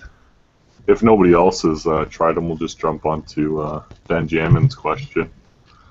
So question for the Wisconsin guys. Other than yourselves, who would you say are some of the best players out there? And my finger's on the kick button. Oh boy, easy. Okay, I'll go real quick here first. I don't know, this guy, this Chill 84, this Andrew guy, he finished 2nd in Chicago and he just won Louisville, granted with the same decks that he stole from other people, which is fine, no problem with that. But he's obviously a really good player if he did that well. I mean, those are both large tournaments. But I mentioned Jesse Vandover earlier. We met those guys at Worlds, the guys from the Baltimore, Washington, D.C. scene. Niles Stanley, they're both really good players. Both top 8 at Worlds. I thought they were really strong. Aaron, anyone? There's a lot of great guys. I think, we talked about Brad in Wausau is solid. I had to unfortunately face him at Worlds in the top 16, and that was as cutthroat of a couple games I played the entire time I was there. A good guy at Worlds, I didn't catch his name, the French champion. He was rock solid. I played him. I think who else? Who's your 6-year-old protege? Tiago? Tiago. Yeah, I haven't seen him in a while. Tiago's good. We haven't seen him in a while. He's actually in Greg's neck of the woods in Madison rather than Milwaukee. But oh, really? I didn't know he was that close to you guys. Yeah. I played him at Gen Con in North American Championship, and the kid's a heck of a corporate player. Stone Gate. He doesn't even need the sunglasses. He's on another level. Do you want to just hit that story quick? I've told it to the guys up here a few times after you told it to me, but just so the world can hear it. The Tiago 1.0 story? Yeah. That one? Okay. Yeah. So I'll tell real quick. North America, I'm playing against this kid on the other side of the table, and he's a stone cold killer. He won't shake my hand. He barely wants to talk to me. He's playing Jinteki back when Jinteki was not fashionable. And we play this game. He barely says a word to me the whole game. After the game, I end up winning. It was a pretty close game, though. We play the other side, and then we get done, and he's finally opening up to me, and I ask him, who do you play with a lot? And he goes, I play with my dad. And I go, I bet you kill your dad with that deck a lot. And he looks at me, stone cold, and he goes, I always kill my dad.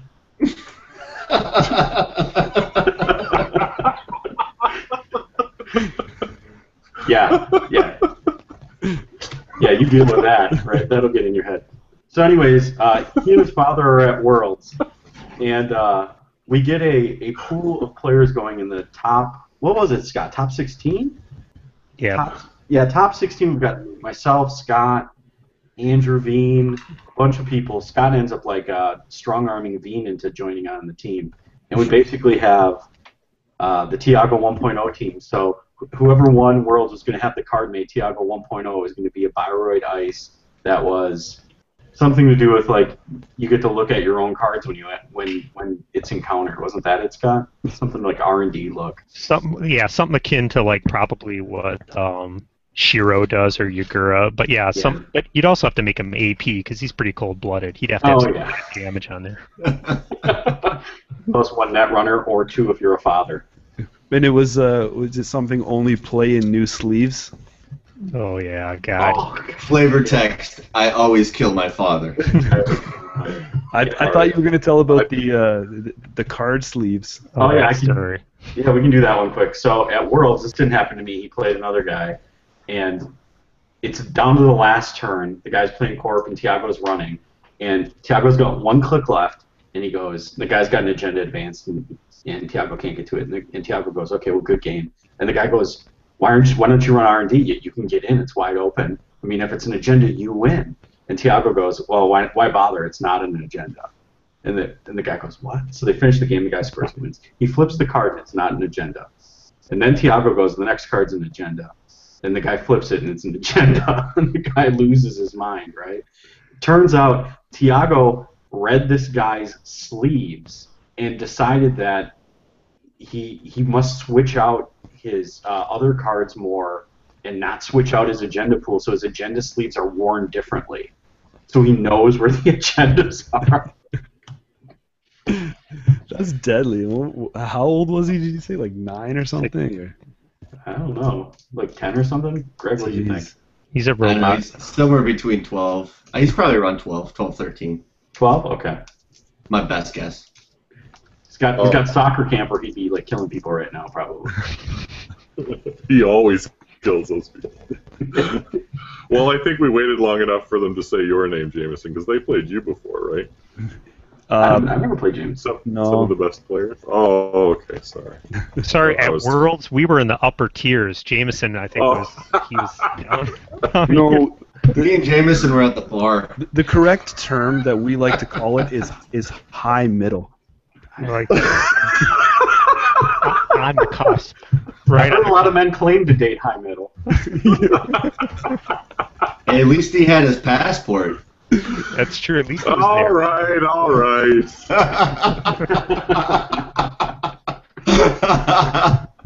I remember that story. story. Canada, all right. We'll come up, and we ain't scared. Yeah, what's this all about? Is this trash talk?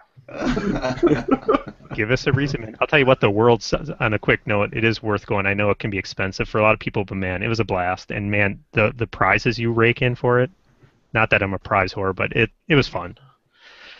I'm really excited about this year, like especially now that I know more people. I just think it's gonna be just a no sleep till Brooklyn, live off monster, and just one big festival. Strip clubs. Come have a Paul Molitor, but Aaron and I took the night off and went to get a Paul Molitor burger. Fantastic. Really? Yeah, that was great. Yeah. I think I'm gonna have to experiment. I hope that's actually a thing now. A Juicy Lucy with, what was it, like pepper jack or something? Yeah, they have this thing there called the Juicy Lucy. They cook the hamburgers with cheese inside of the burger. All right. So Andre asks, what are your thoughts on Taurus?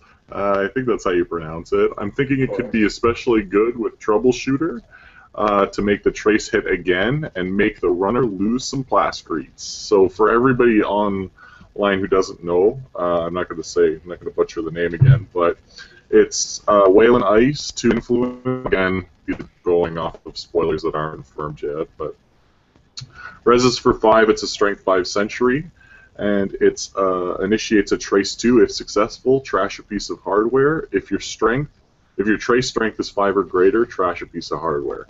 So theoretically, you can trash 2 plascretes if you beat them and your trace strength is higher than 5. I love this ice. I think it's great. I think it's splashable. I think it's awesome in Wayland. 5 strength centuries, tough to break. No bad pub. That's good news as long as that holds up. I like it a lot. I mean, it's the answer that they needed.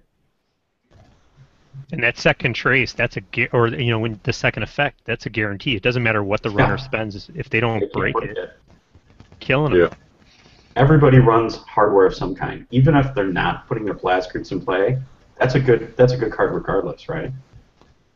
It's true.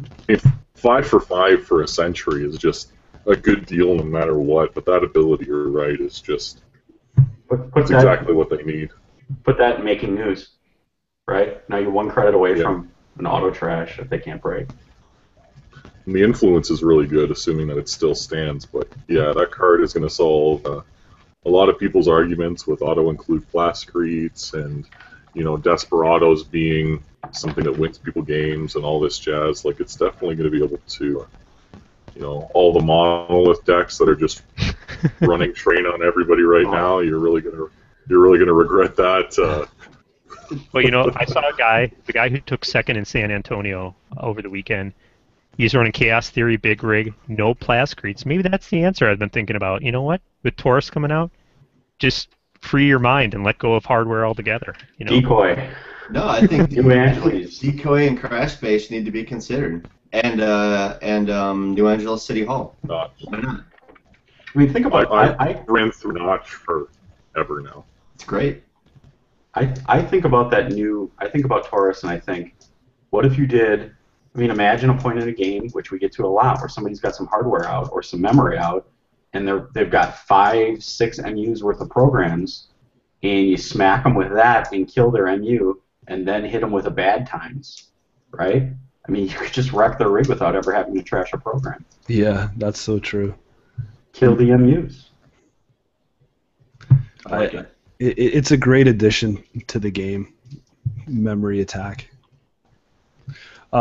This next question is for Greg. See if he can redeem himself on a rules question from last time. I got your back, Greg. Greg, do you know how Hudson 1.0 interacts with the archives? First of all, I think it's hilarious you singled me out on this because I actually happen to know the exact answer to this. We'll see. No, I look. Yeah, I'm very confident with my answer here. So you're going all in? It's double jeopardy right now. I'm going all in. Hudson 1.0 for 100, Alex. Yes, here we go. The daily double. So here's the way that technically it works when you access cards in archives, and this isn't like verbatim from the text, but it's very close. And that is, you lay all the cards face up from the archives and then access them one at a time based on the runner's choice.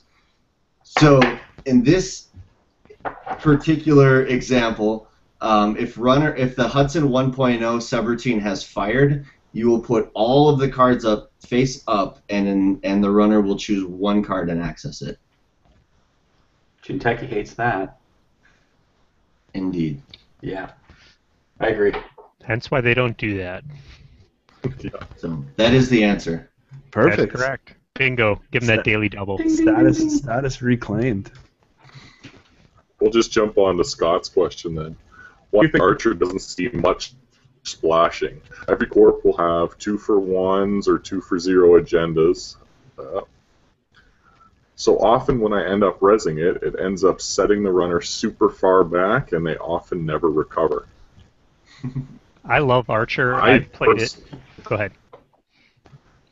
No, I'm just going to say I personally see it splash a lot, actually. So I can't really touch on this question too much because I feel like it is splashed. I've splashed it in every identity, every faction, I should say. It's 2 influence. Like you said, even throwing away a 3 for 2 agenda is not much for the tempo hit. Now, the problem I see, though, is things like the rise of Fairy, Sharpshooter, and Recursion, you know, clone chips for those cards, or just in general, has really, to me, kind of lessened it.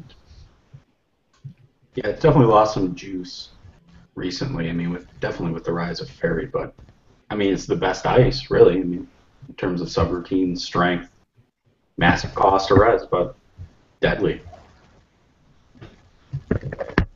I'd have to agree. There's nothing else to say there. Obviously I'm in the same boat as Chase there. We see it splashed all over the place, so it's nothing new. This Scott Levine, I think is he a New York City guy? Maybe just no one there plays it there. I don't. I know that David's coming out. That's an official card that's spoiled. And our card goes in for 3, comes with 3 tokens, and you could use those tokens to break a subroutine on a strength 5 or higher ice. So you know, and then we're looking at stuff like Switchblade that's coming out that's going to be able to break archers for 2 floating credits. Like, there's going to be some serious counters coming up to Archer soon, so maybe we won't see it splash so much, Jameson, and maybe you'll continue to see less and less of it, Scott. I'll just chime in quick. I think the thing about playing Archer is the fact that you actually have to sack an agenda. So, you know, obviously sacking a 2-1 or 2-0 is a lot easier of a blow to be able to do that. But I think if your deck isn't good at scoring agendas, like with fast advance or some sort of like auto score, then you're probably putting too much on the line to actually like give up 2 points. Then that's probably why a lot of people don't play it. It's too much to give up an agenda that is oftentimes really hard to score. But that being said, I think if you build it into your deck and your agenda spread and the way you score agendas fits with everything, then Archer is one of the best pieces of ice out there. True. Tying that last question in with this question, John asks, now that ice options are opening up, what do you try and focus on? Ice type, taxation, punishment, and the run, strength, or how easily it's killed by parasite? So what influences your ice decisions? All the above. Admin. No, I think it's just an evaluation of what you're expecting to see. You know, Scott just mentioned admin. I always think about admin when I'm building my decks. I think about what, you know, just as we were talking about what are the prevalent runner types and maybe corp types and what are some things you need to do to counteract that. I think you also need to think about what are the strong runner types and what kind of ice do you need to counteract that. So plus, you know, you got to fit it into the theme of what your deck is trying to do. Like, if your deck is trying to take their money, then taxation. If you're trying to, you know, flatline them, then you're probably going to need tags or a way to drop cards out of their hand. So I think you just look at what your deck is trying to do and then maximize it based on that. I'm going to go off of your point and just say, like, that's a really good. You're obviously a good player and you build for tournaments, but I'm just trying to scale this down. Maybe he's just asking as just a newer player. I'm not sure if he is a newer player, but No, he's not. He's a Wausau guy. Okay.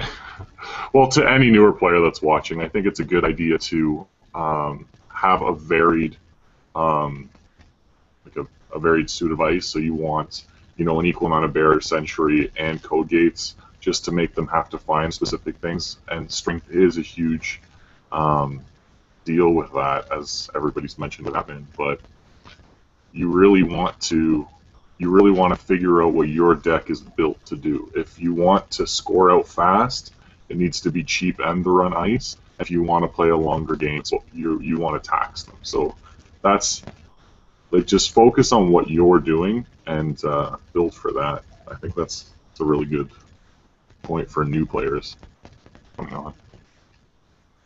And I think Chase, as you noted too, though, as the options open, though, you can really catch them off guard by running more 1-ofs, 2-ofs, so they really aren't going to know what they're going to see. Because that's what people do, don't you think? Because, well, I'm going to run 3 toll boosts because I want to see it. So, well, I've seen 1 or 2. I know this could be the third one. And if you're only running 1 of every ice in the deck, you know, you might catch them off guard, which has some merit.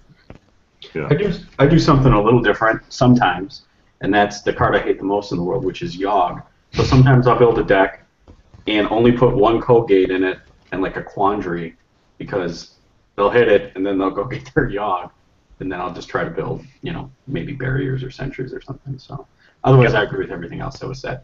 Yeah, I was going to say I have a Grendel program destruction, 1 code gate in it, in Azuma. Yeah. That's it. There it is. While we're on the Yogg topic, what do you guys think about Lotus Field? Oof. Love it. Love it. Yeah. Thumbs up. I can't believe there's hate for it online. When I saw that, I was I was shocked. So was I. Yeah. You mean hate? Like, people are hating on the fact that it's not good? Or It can't be Parasite, it can't be Data Sucker. They're saying that it hurts Anarch more, that relies on things like Yogg and Data Sucker and Parasites more so, but I think we've seen Anarch decks win regionals without Yogg 0.0, Yeah. right? So I think it's a terrible argument. It hurts Andy more, I think, which I love. So, Right. I mean, criminals, that Yogg, that one influence slotting into a criminal deck and then wrecking a whole pile of code gates for no money. I mean, to me, that's the biggest problem card out there, you know, both like in terms of game and in terms of what you're looking at across the table. So I love Lotus Field. One influence, everyone can use it. Great card. Aaron, to tie your response in with Jesse's question here, he says, what do you think Andromeda decks are going to look like when Lotus Field hits? It's going to be Magnum Opus, Gordian Blade. This is from Jesse, who just won, by the way, with Yeah. Yogg and Data Suckers. Yeah. I'll chime in on this, I guess. I think, I mean, the predominant build for Andy for so long has been the Andy Sucker, the deck, as some of us know it as.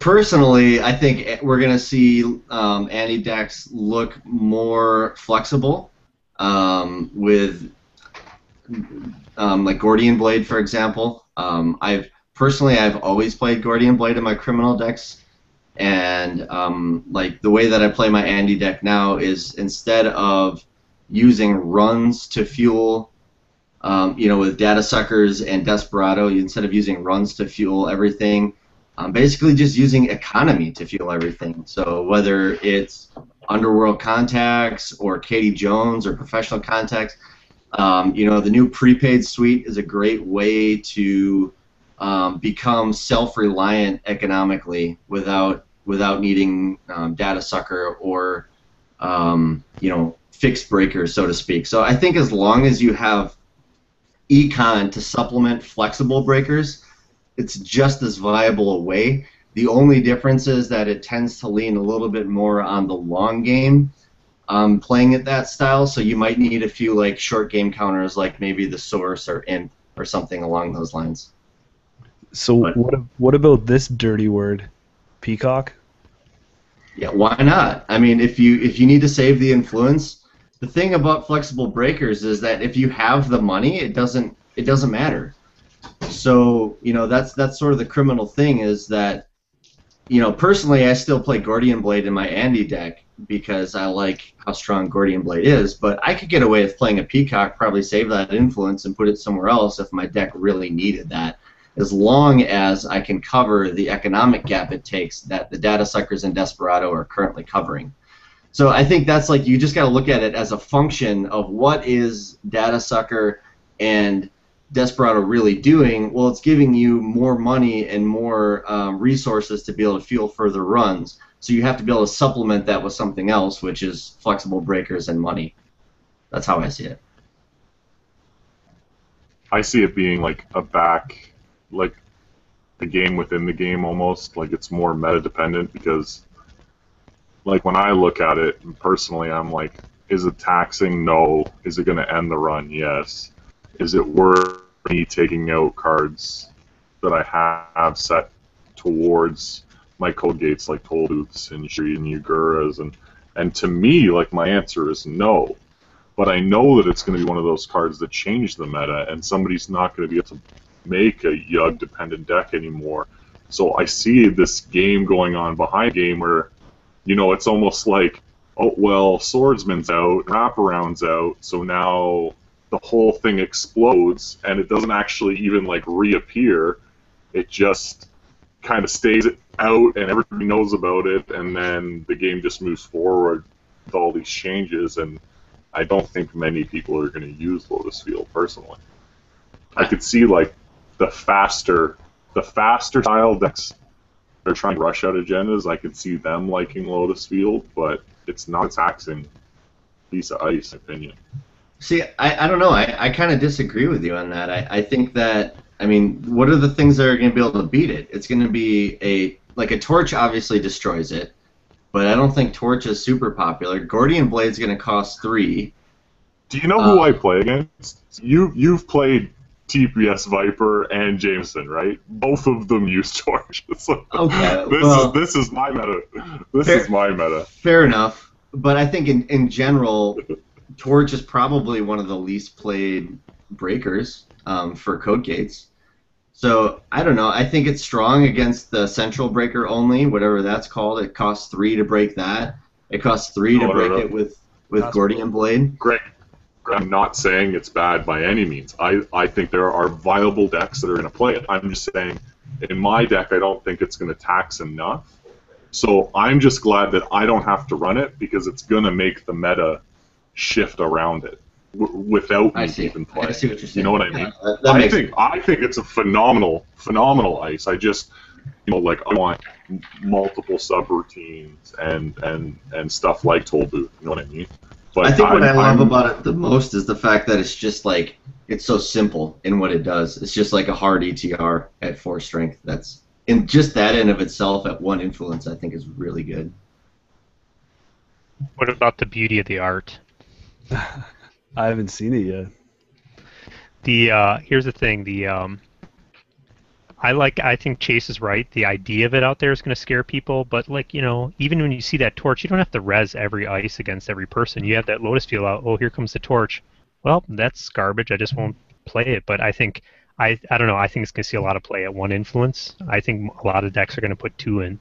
So if you see Andy Data Sucker, it's going down, and if not, well, throw it away. It's going down. Going down. Scott wrote in, and he said that he's from New York. So you can sleep soundly tonight.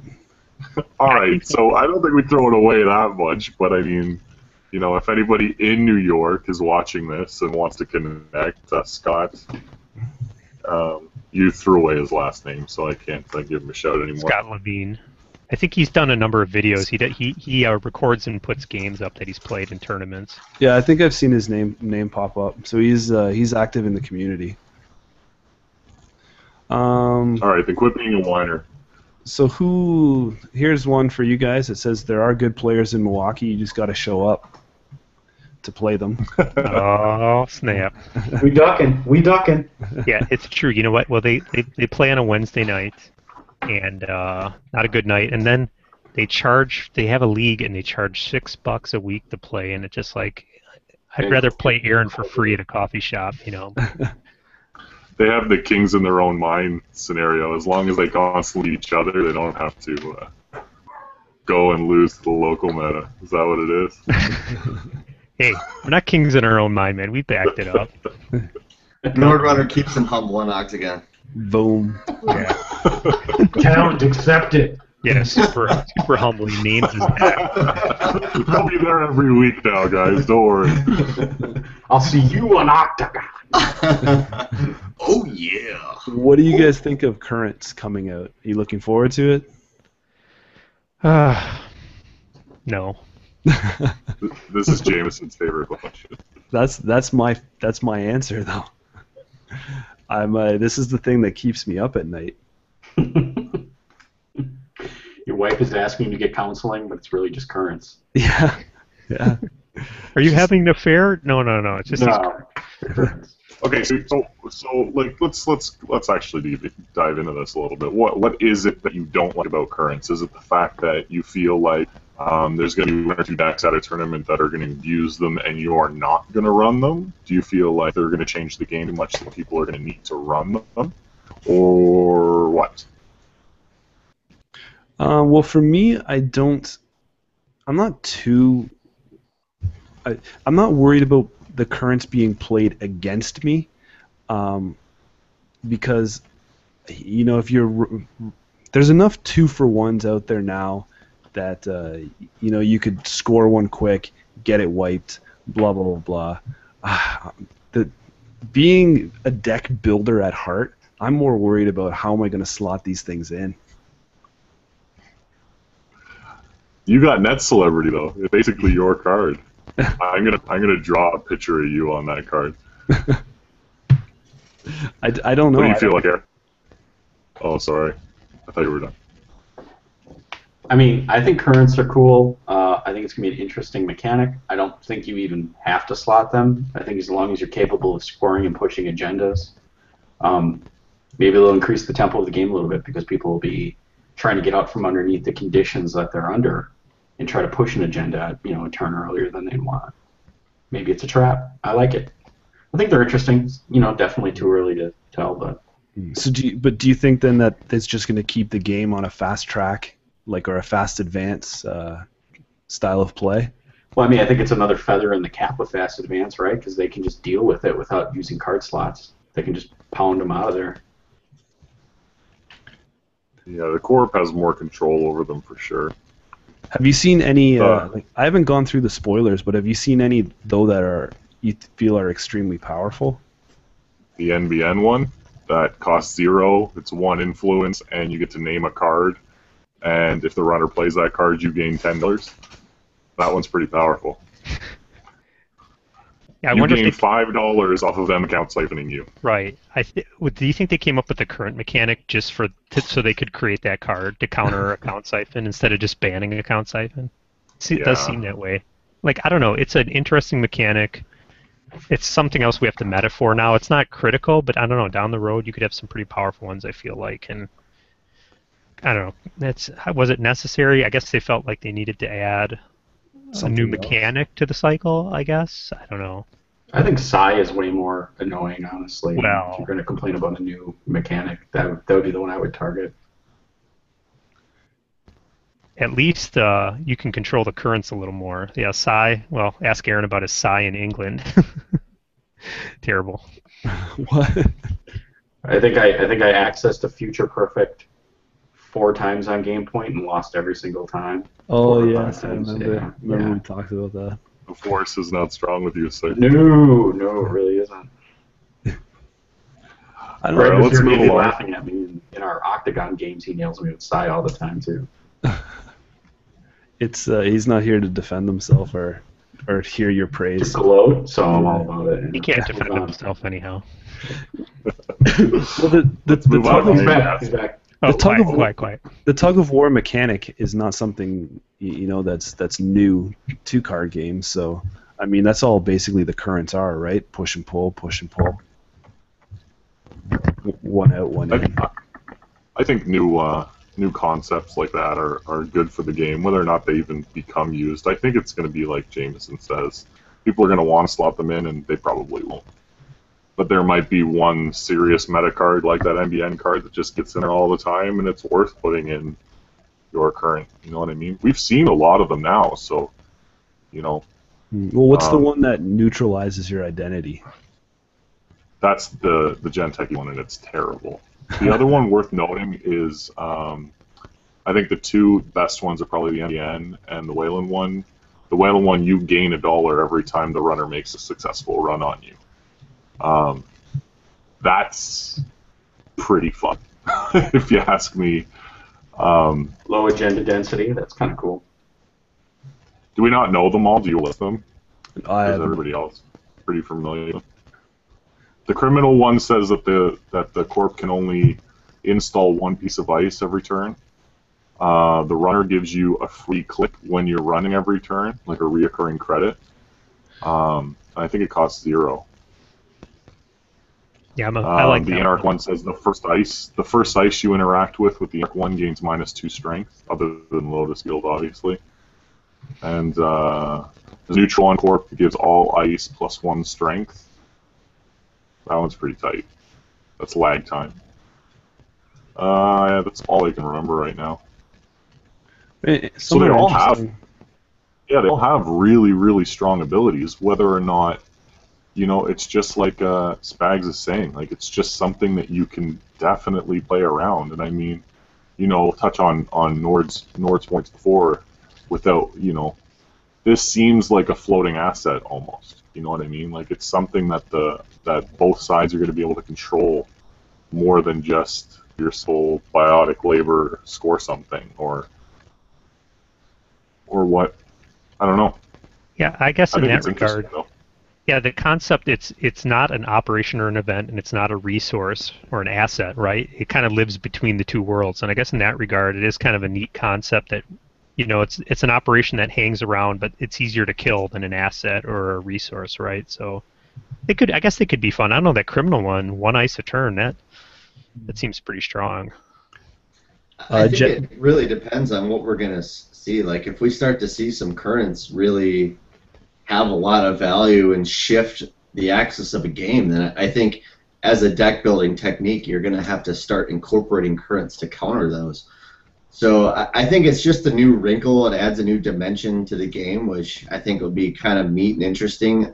Without having tested, really tested it or played a lot through it, it's hard to say whether or not I prefer it or not. But I think if anything, it's going to add a little bit more complexity and probably make you think a little bit more about what you're doing and play around it.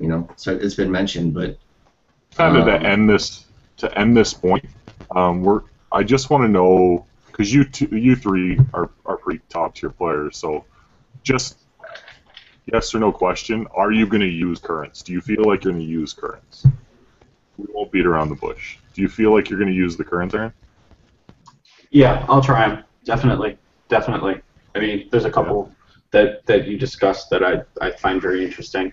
Yeah, I'm going to test with them, absolutely. Greg, do you feel like you're going to be trying them at all, or just leaving them wayside? Yeah, of course. I mean, if I can find some currents that are going to like really synergize with the theme I'm trying to make with the deck, then why wouldn't I? If it's another tool that's stronger than card B to help accomplish what I'm trying to do, then yeah, I'm going to run currents. But it depends on the card pool. We'll see. Spags, do you feel like it's a fun idea? You're going to run it? I'm kind of leaning against them. Like Greg was saying, if they fit with the theme, like increasing ice strength or something, I could see it. But when you're talking about fitting deck slots, I mean, that could be a piece of econ or ice. So I got to ask myself, is it better than having more of one of those two? And I don't know. Currently, I'm leaning no, but we'll see. No, that's fair. Like, I think that's the best. I think that those are the best answers, because everybody right now is kind of touch and feel about them. You know what I mean? So I think hearing those like honest points is really good for everybody. Is that no to both sides though? Like the corporation has more control. Like you could put one down as a runner, and the next turn it could be gone. Exactly right. They're pretty ephemeral, I feel like, and that's why I don't know. Can I play such a card that can be wasted that easily? Jesse says here in the comment section, he says the problem with currents is that a lot of decks like Fast Advance don't have card slots for them. Yeah, and I think that's just it. Like exactly what Spags was just saying. Like I can do X with this card, or I can do Y with this card, but X might get totally nullified if runner does this, whereas Y is just going to be great no matter what. I don't know. You're rolling the dice a little bit, and I think you have to like be willing to incorporate that in how you're going to try and play the deck out. Brian writes in. He says, more 3-1 agendas are starting to turn up. Are there slots for these? Spending the time and money scoring them seems like wasting a window, but some of the effects are all right and offer small downsides, like 1 point for the runner. We touched on this earlier about 3-for-1s, and I don't like 3-for-1s as a general rule, but some of the ones we're reading are really powerful. Bifrost is a scary idea. It's a scary idea. House of Knives is a new card, obviously 3-1. Yep, Huge I liked it. Yeah. They have to be powerful. They have to have powerful effects. Like False Lead, that's very good in some decks. I've always been a fan of the Hospet project. I'll throw one in every HB deck just about. It can have a really good effect. But in general, I see what they're saying. You could score a 2-pointer instead, but personal preference, I guess. What about, wasn't it you? Weren't you guys running the 14-15 agenda Jinteki deck? Chase, oh, yeah. Was that you? That was Jameson. You can never have enough. It's I think you for me, 3-1 really has to sing as an ability for me to put it in. I like to keep my agenda count other than that Jinteki super flood 1-pointer one. I like to keep them as low as that's what I like to call it. like to keep them as low as I possibly can. And sometimes when you put those 3 ones in, it stretches your agendas out just a little too much. I think that 3 ones can be really maximized in decks that run a lot of 2-pointers, and I'm sure there's some 3-pointer decks that do it too, like maybe a Wayland deck that runs all 3-pointers and then maybe like 3 hostile takeovers. But I think the tricky thing about 1-pointers is if you can really make that 1 point worth something, then it becomes even better. Like, I've always been a big fan of Gillahans. These guys will attest to that. I've played that card to death. But it's got a beautiful scoring ability for when you get it. But B, I like to play it in like an HP Fast Advanced deck where I'm going to run 4 of them. I'll take out like a 2-pointer, run 4 of those things because I already have so many 2-pointers in the deck, and having 3 Gillahans in the deck itself, that bonus is awesome. Plus, I'm going to need to score a 1-pointer anyway most of the time. So I think if you can balance the 1 point within your agenda spread and you can maximize what the benefit of the 1-pointer is giving you, that's probably the best way to play them. But you have to like look and analyze a little bit about your agenda spread and make sure that 1-pointers actually fit. Cool. I think we have this last question here, and then I'd like to end on a special question. So Atman Be True says, name the 5 most powerful cards that first come to mind. Corp and Runner. Do you feel the swing in power towards the Corp lately, too? There's 5 of us. I think we should each pick 1 card. I think that's a good way to do it. Or 5 each. What do you guys think? One We can each start side. with Aaron. 1 each. One each, because it says 5 most powerful, Corp and Runner. Most powerful cards. All right. So we'll One most powerful Corp and Runner. Yeah, so we'll start with Aaron, and we'll go down to Jameson, Greg, Spags, and then we'll end with me.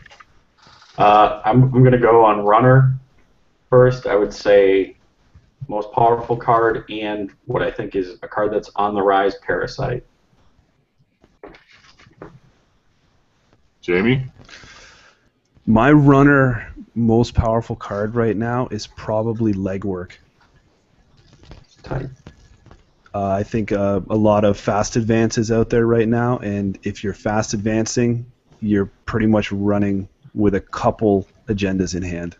They like to hit that on like their 3rd turn, right? They play out their ice, they play their money card, and then they've got 1 or 2 agendas in hand. Yeah. You get in, boom, yeah. Greg, what's your top Runner card? I'm going to be lame and say Account Siphon because, I mean, come on, it's Account Siphon. It had to be on the list.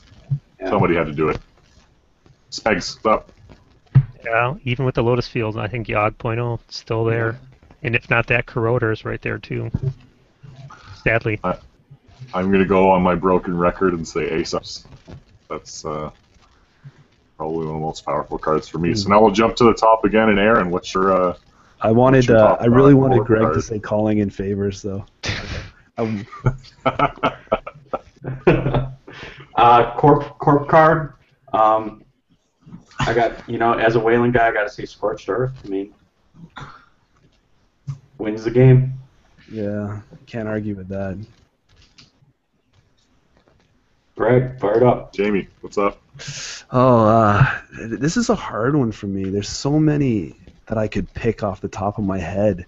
But I don't know. Risk for reward. I'm like the ones I'm thinking of right now, like accelerated beta test, mandatory upgrades. Astroscript. We're talking most powerful cards. So not necessarily the ones that you like at the moment. Yeah, like in the game.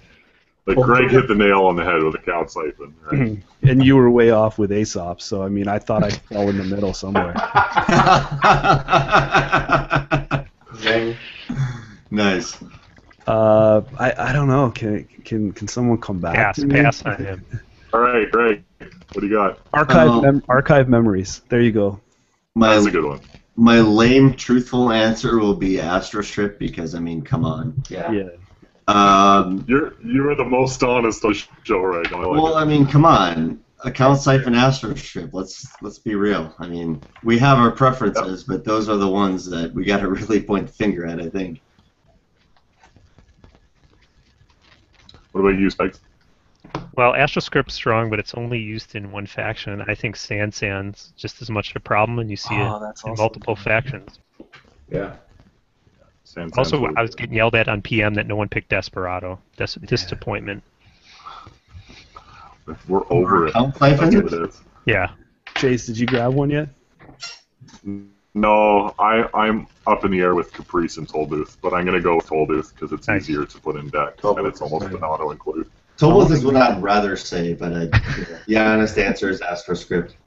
No. If you said Tollbooth, I was going to say Astro Script. So that was just like, don't say Tollbooth. Don't say Tollbooth. The whole time. Biotic Labor, too. Honorable mention. Good call.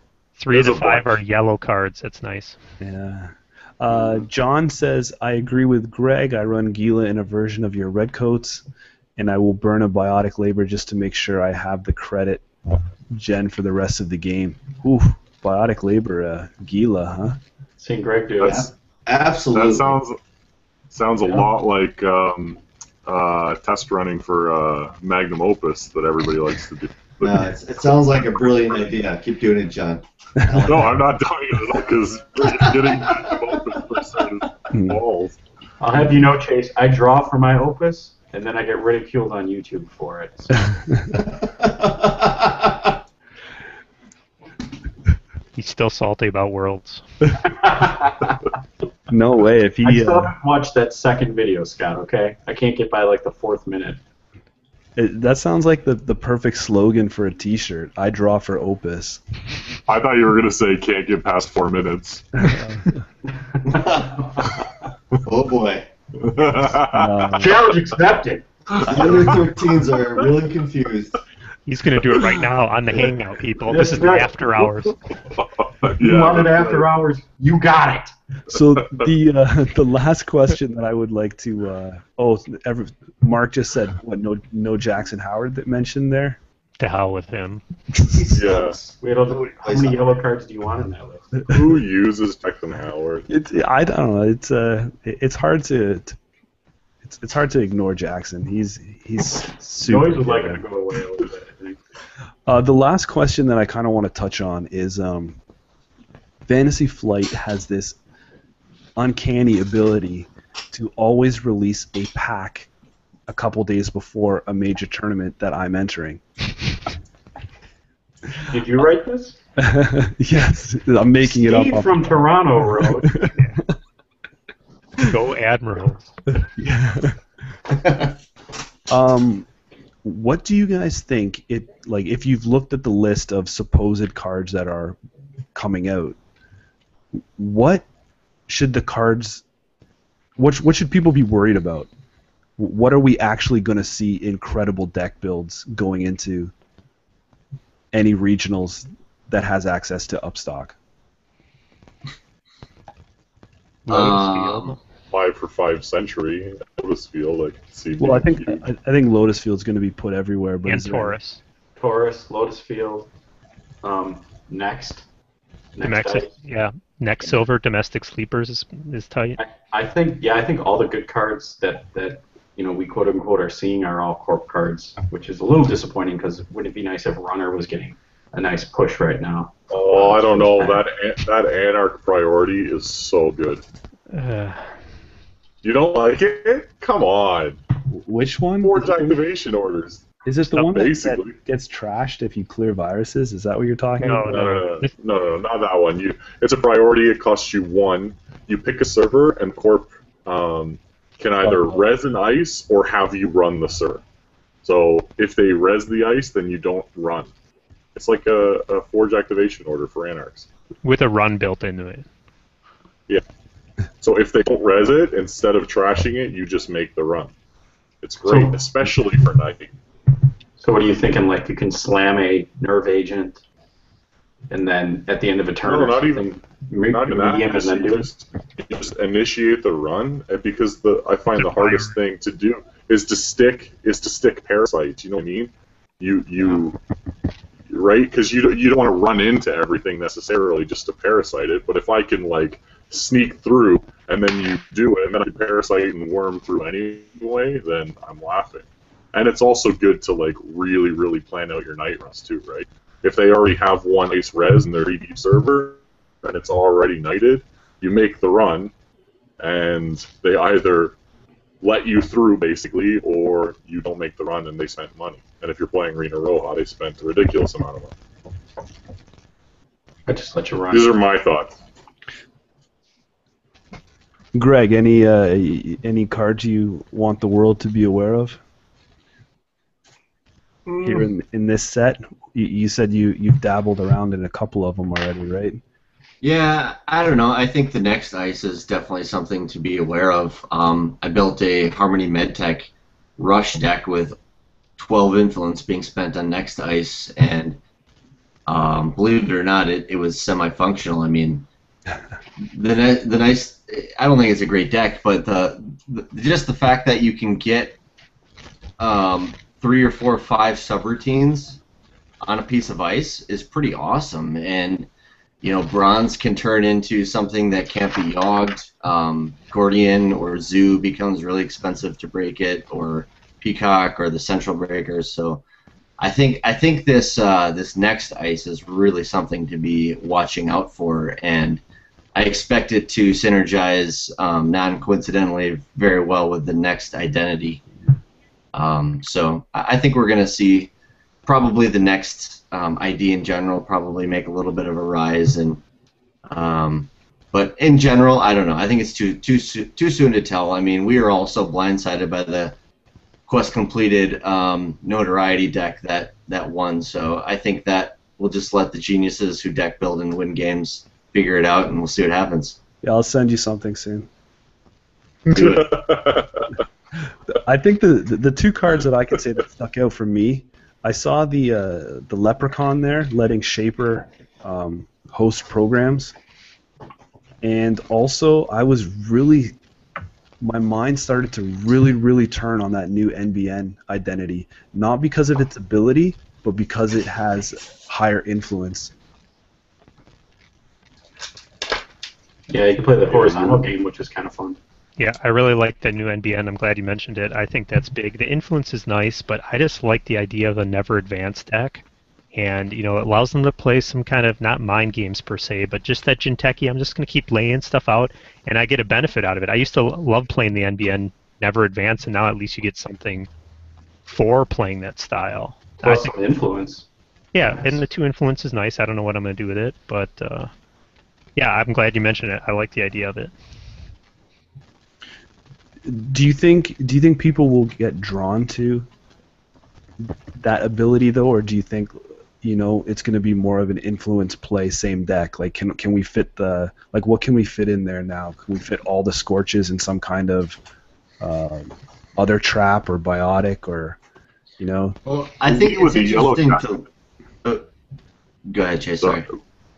So I think with the Yellow Jackets deck now, like we're seeing, like it's a lot to do with card draw and you know, green and blue level clearance. I mean, that's what's going around Arma right now.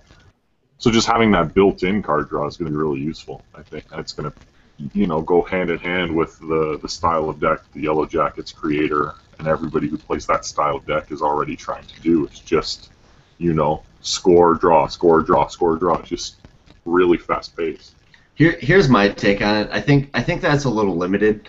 I mean, if you look at it, comparing it, let's say, directly to the Haas-Spyroid Engineering the Future, which is install anything and gain a credit. So that's basically a free click, right? You install something and the free click is a credit. Well, in this case, there's a stipulation that you have to create a new server to get this free click, which is drawing a card. So there's a stipulation put on it. I'm sure the justification is, well, we give you 2 more influence to utilize to make up for the fact that you can't install this anywhere to get the benefit. I don't think that makes up for it.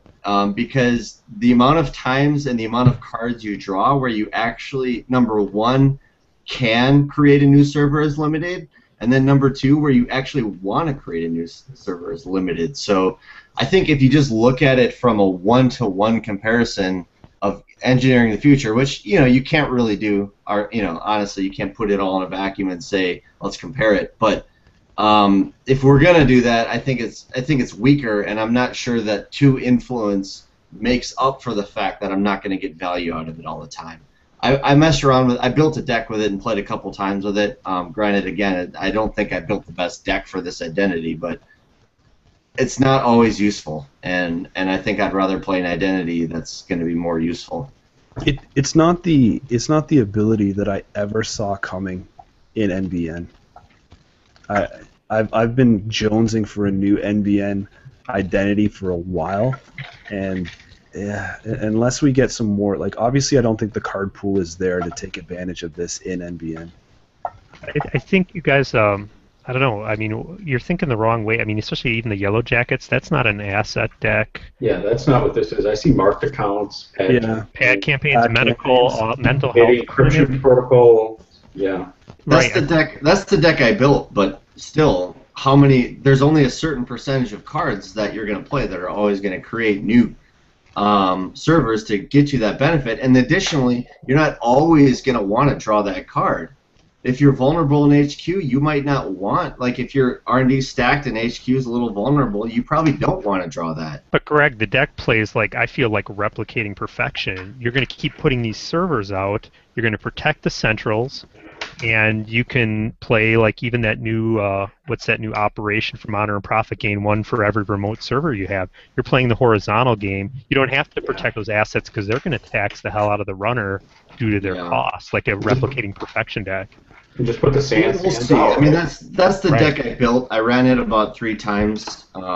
Granted, one of them the guy pulled out an imp, and the other one was wizard. So the matchups are pretty horrible, but. Your princess is in another castle, Greg. Just right. That's not a good example. Talk about a small sample size. Come on, Greg.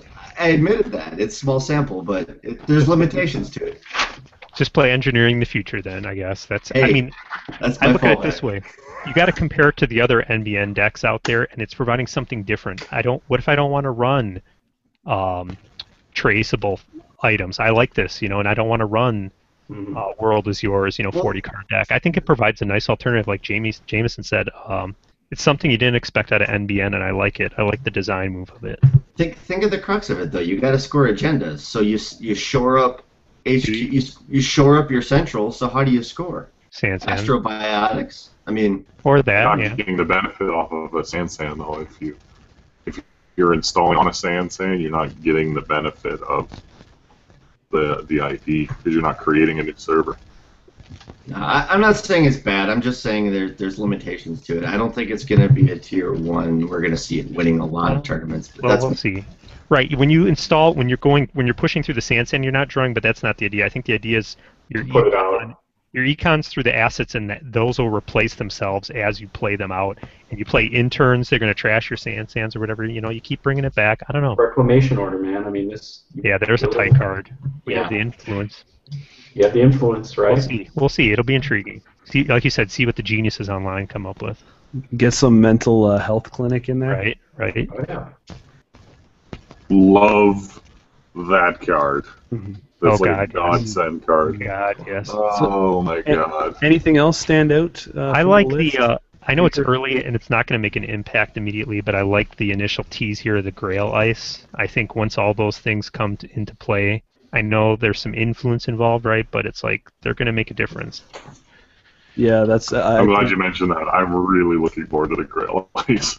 I want to replace all my low-end stuff with the Grail ice. I love the theme of it too. Yeah, we're going to need to see more pieces there for it to be helpful. What about paper tripping? You think anyone's going to run this, play an event, remove all your tags? By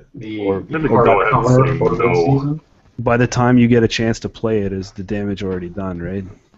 Didn't Team Covenant just didn't one of their guys, Steven, I think, win his last game with a mid-season? I mean, right there, boom, it's a good card.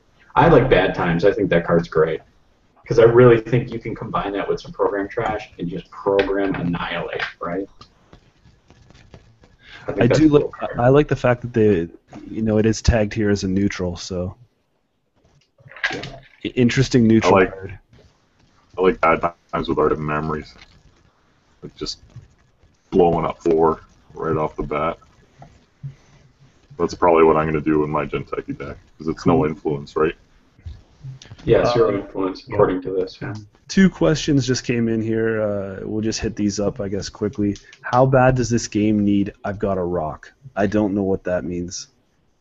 Google it. It's from the original game. It's like do like 10 or 20 meat damage, something stupid. If the runner is tagged, like I have to look it up. Multi-times or 4 something? times. Yeah. I don't know if we need one of those things. It doesn't need it. Doesn't need it would be my answer. Let's take a look at this last one here, Dragonbane. Notably, no one brought up Hasbiroid's Spoiled Current Enhanced Login Protocol.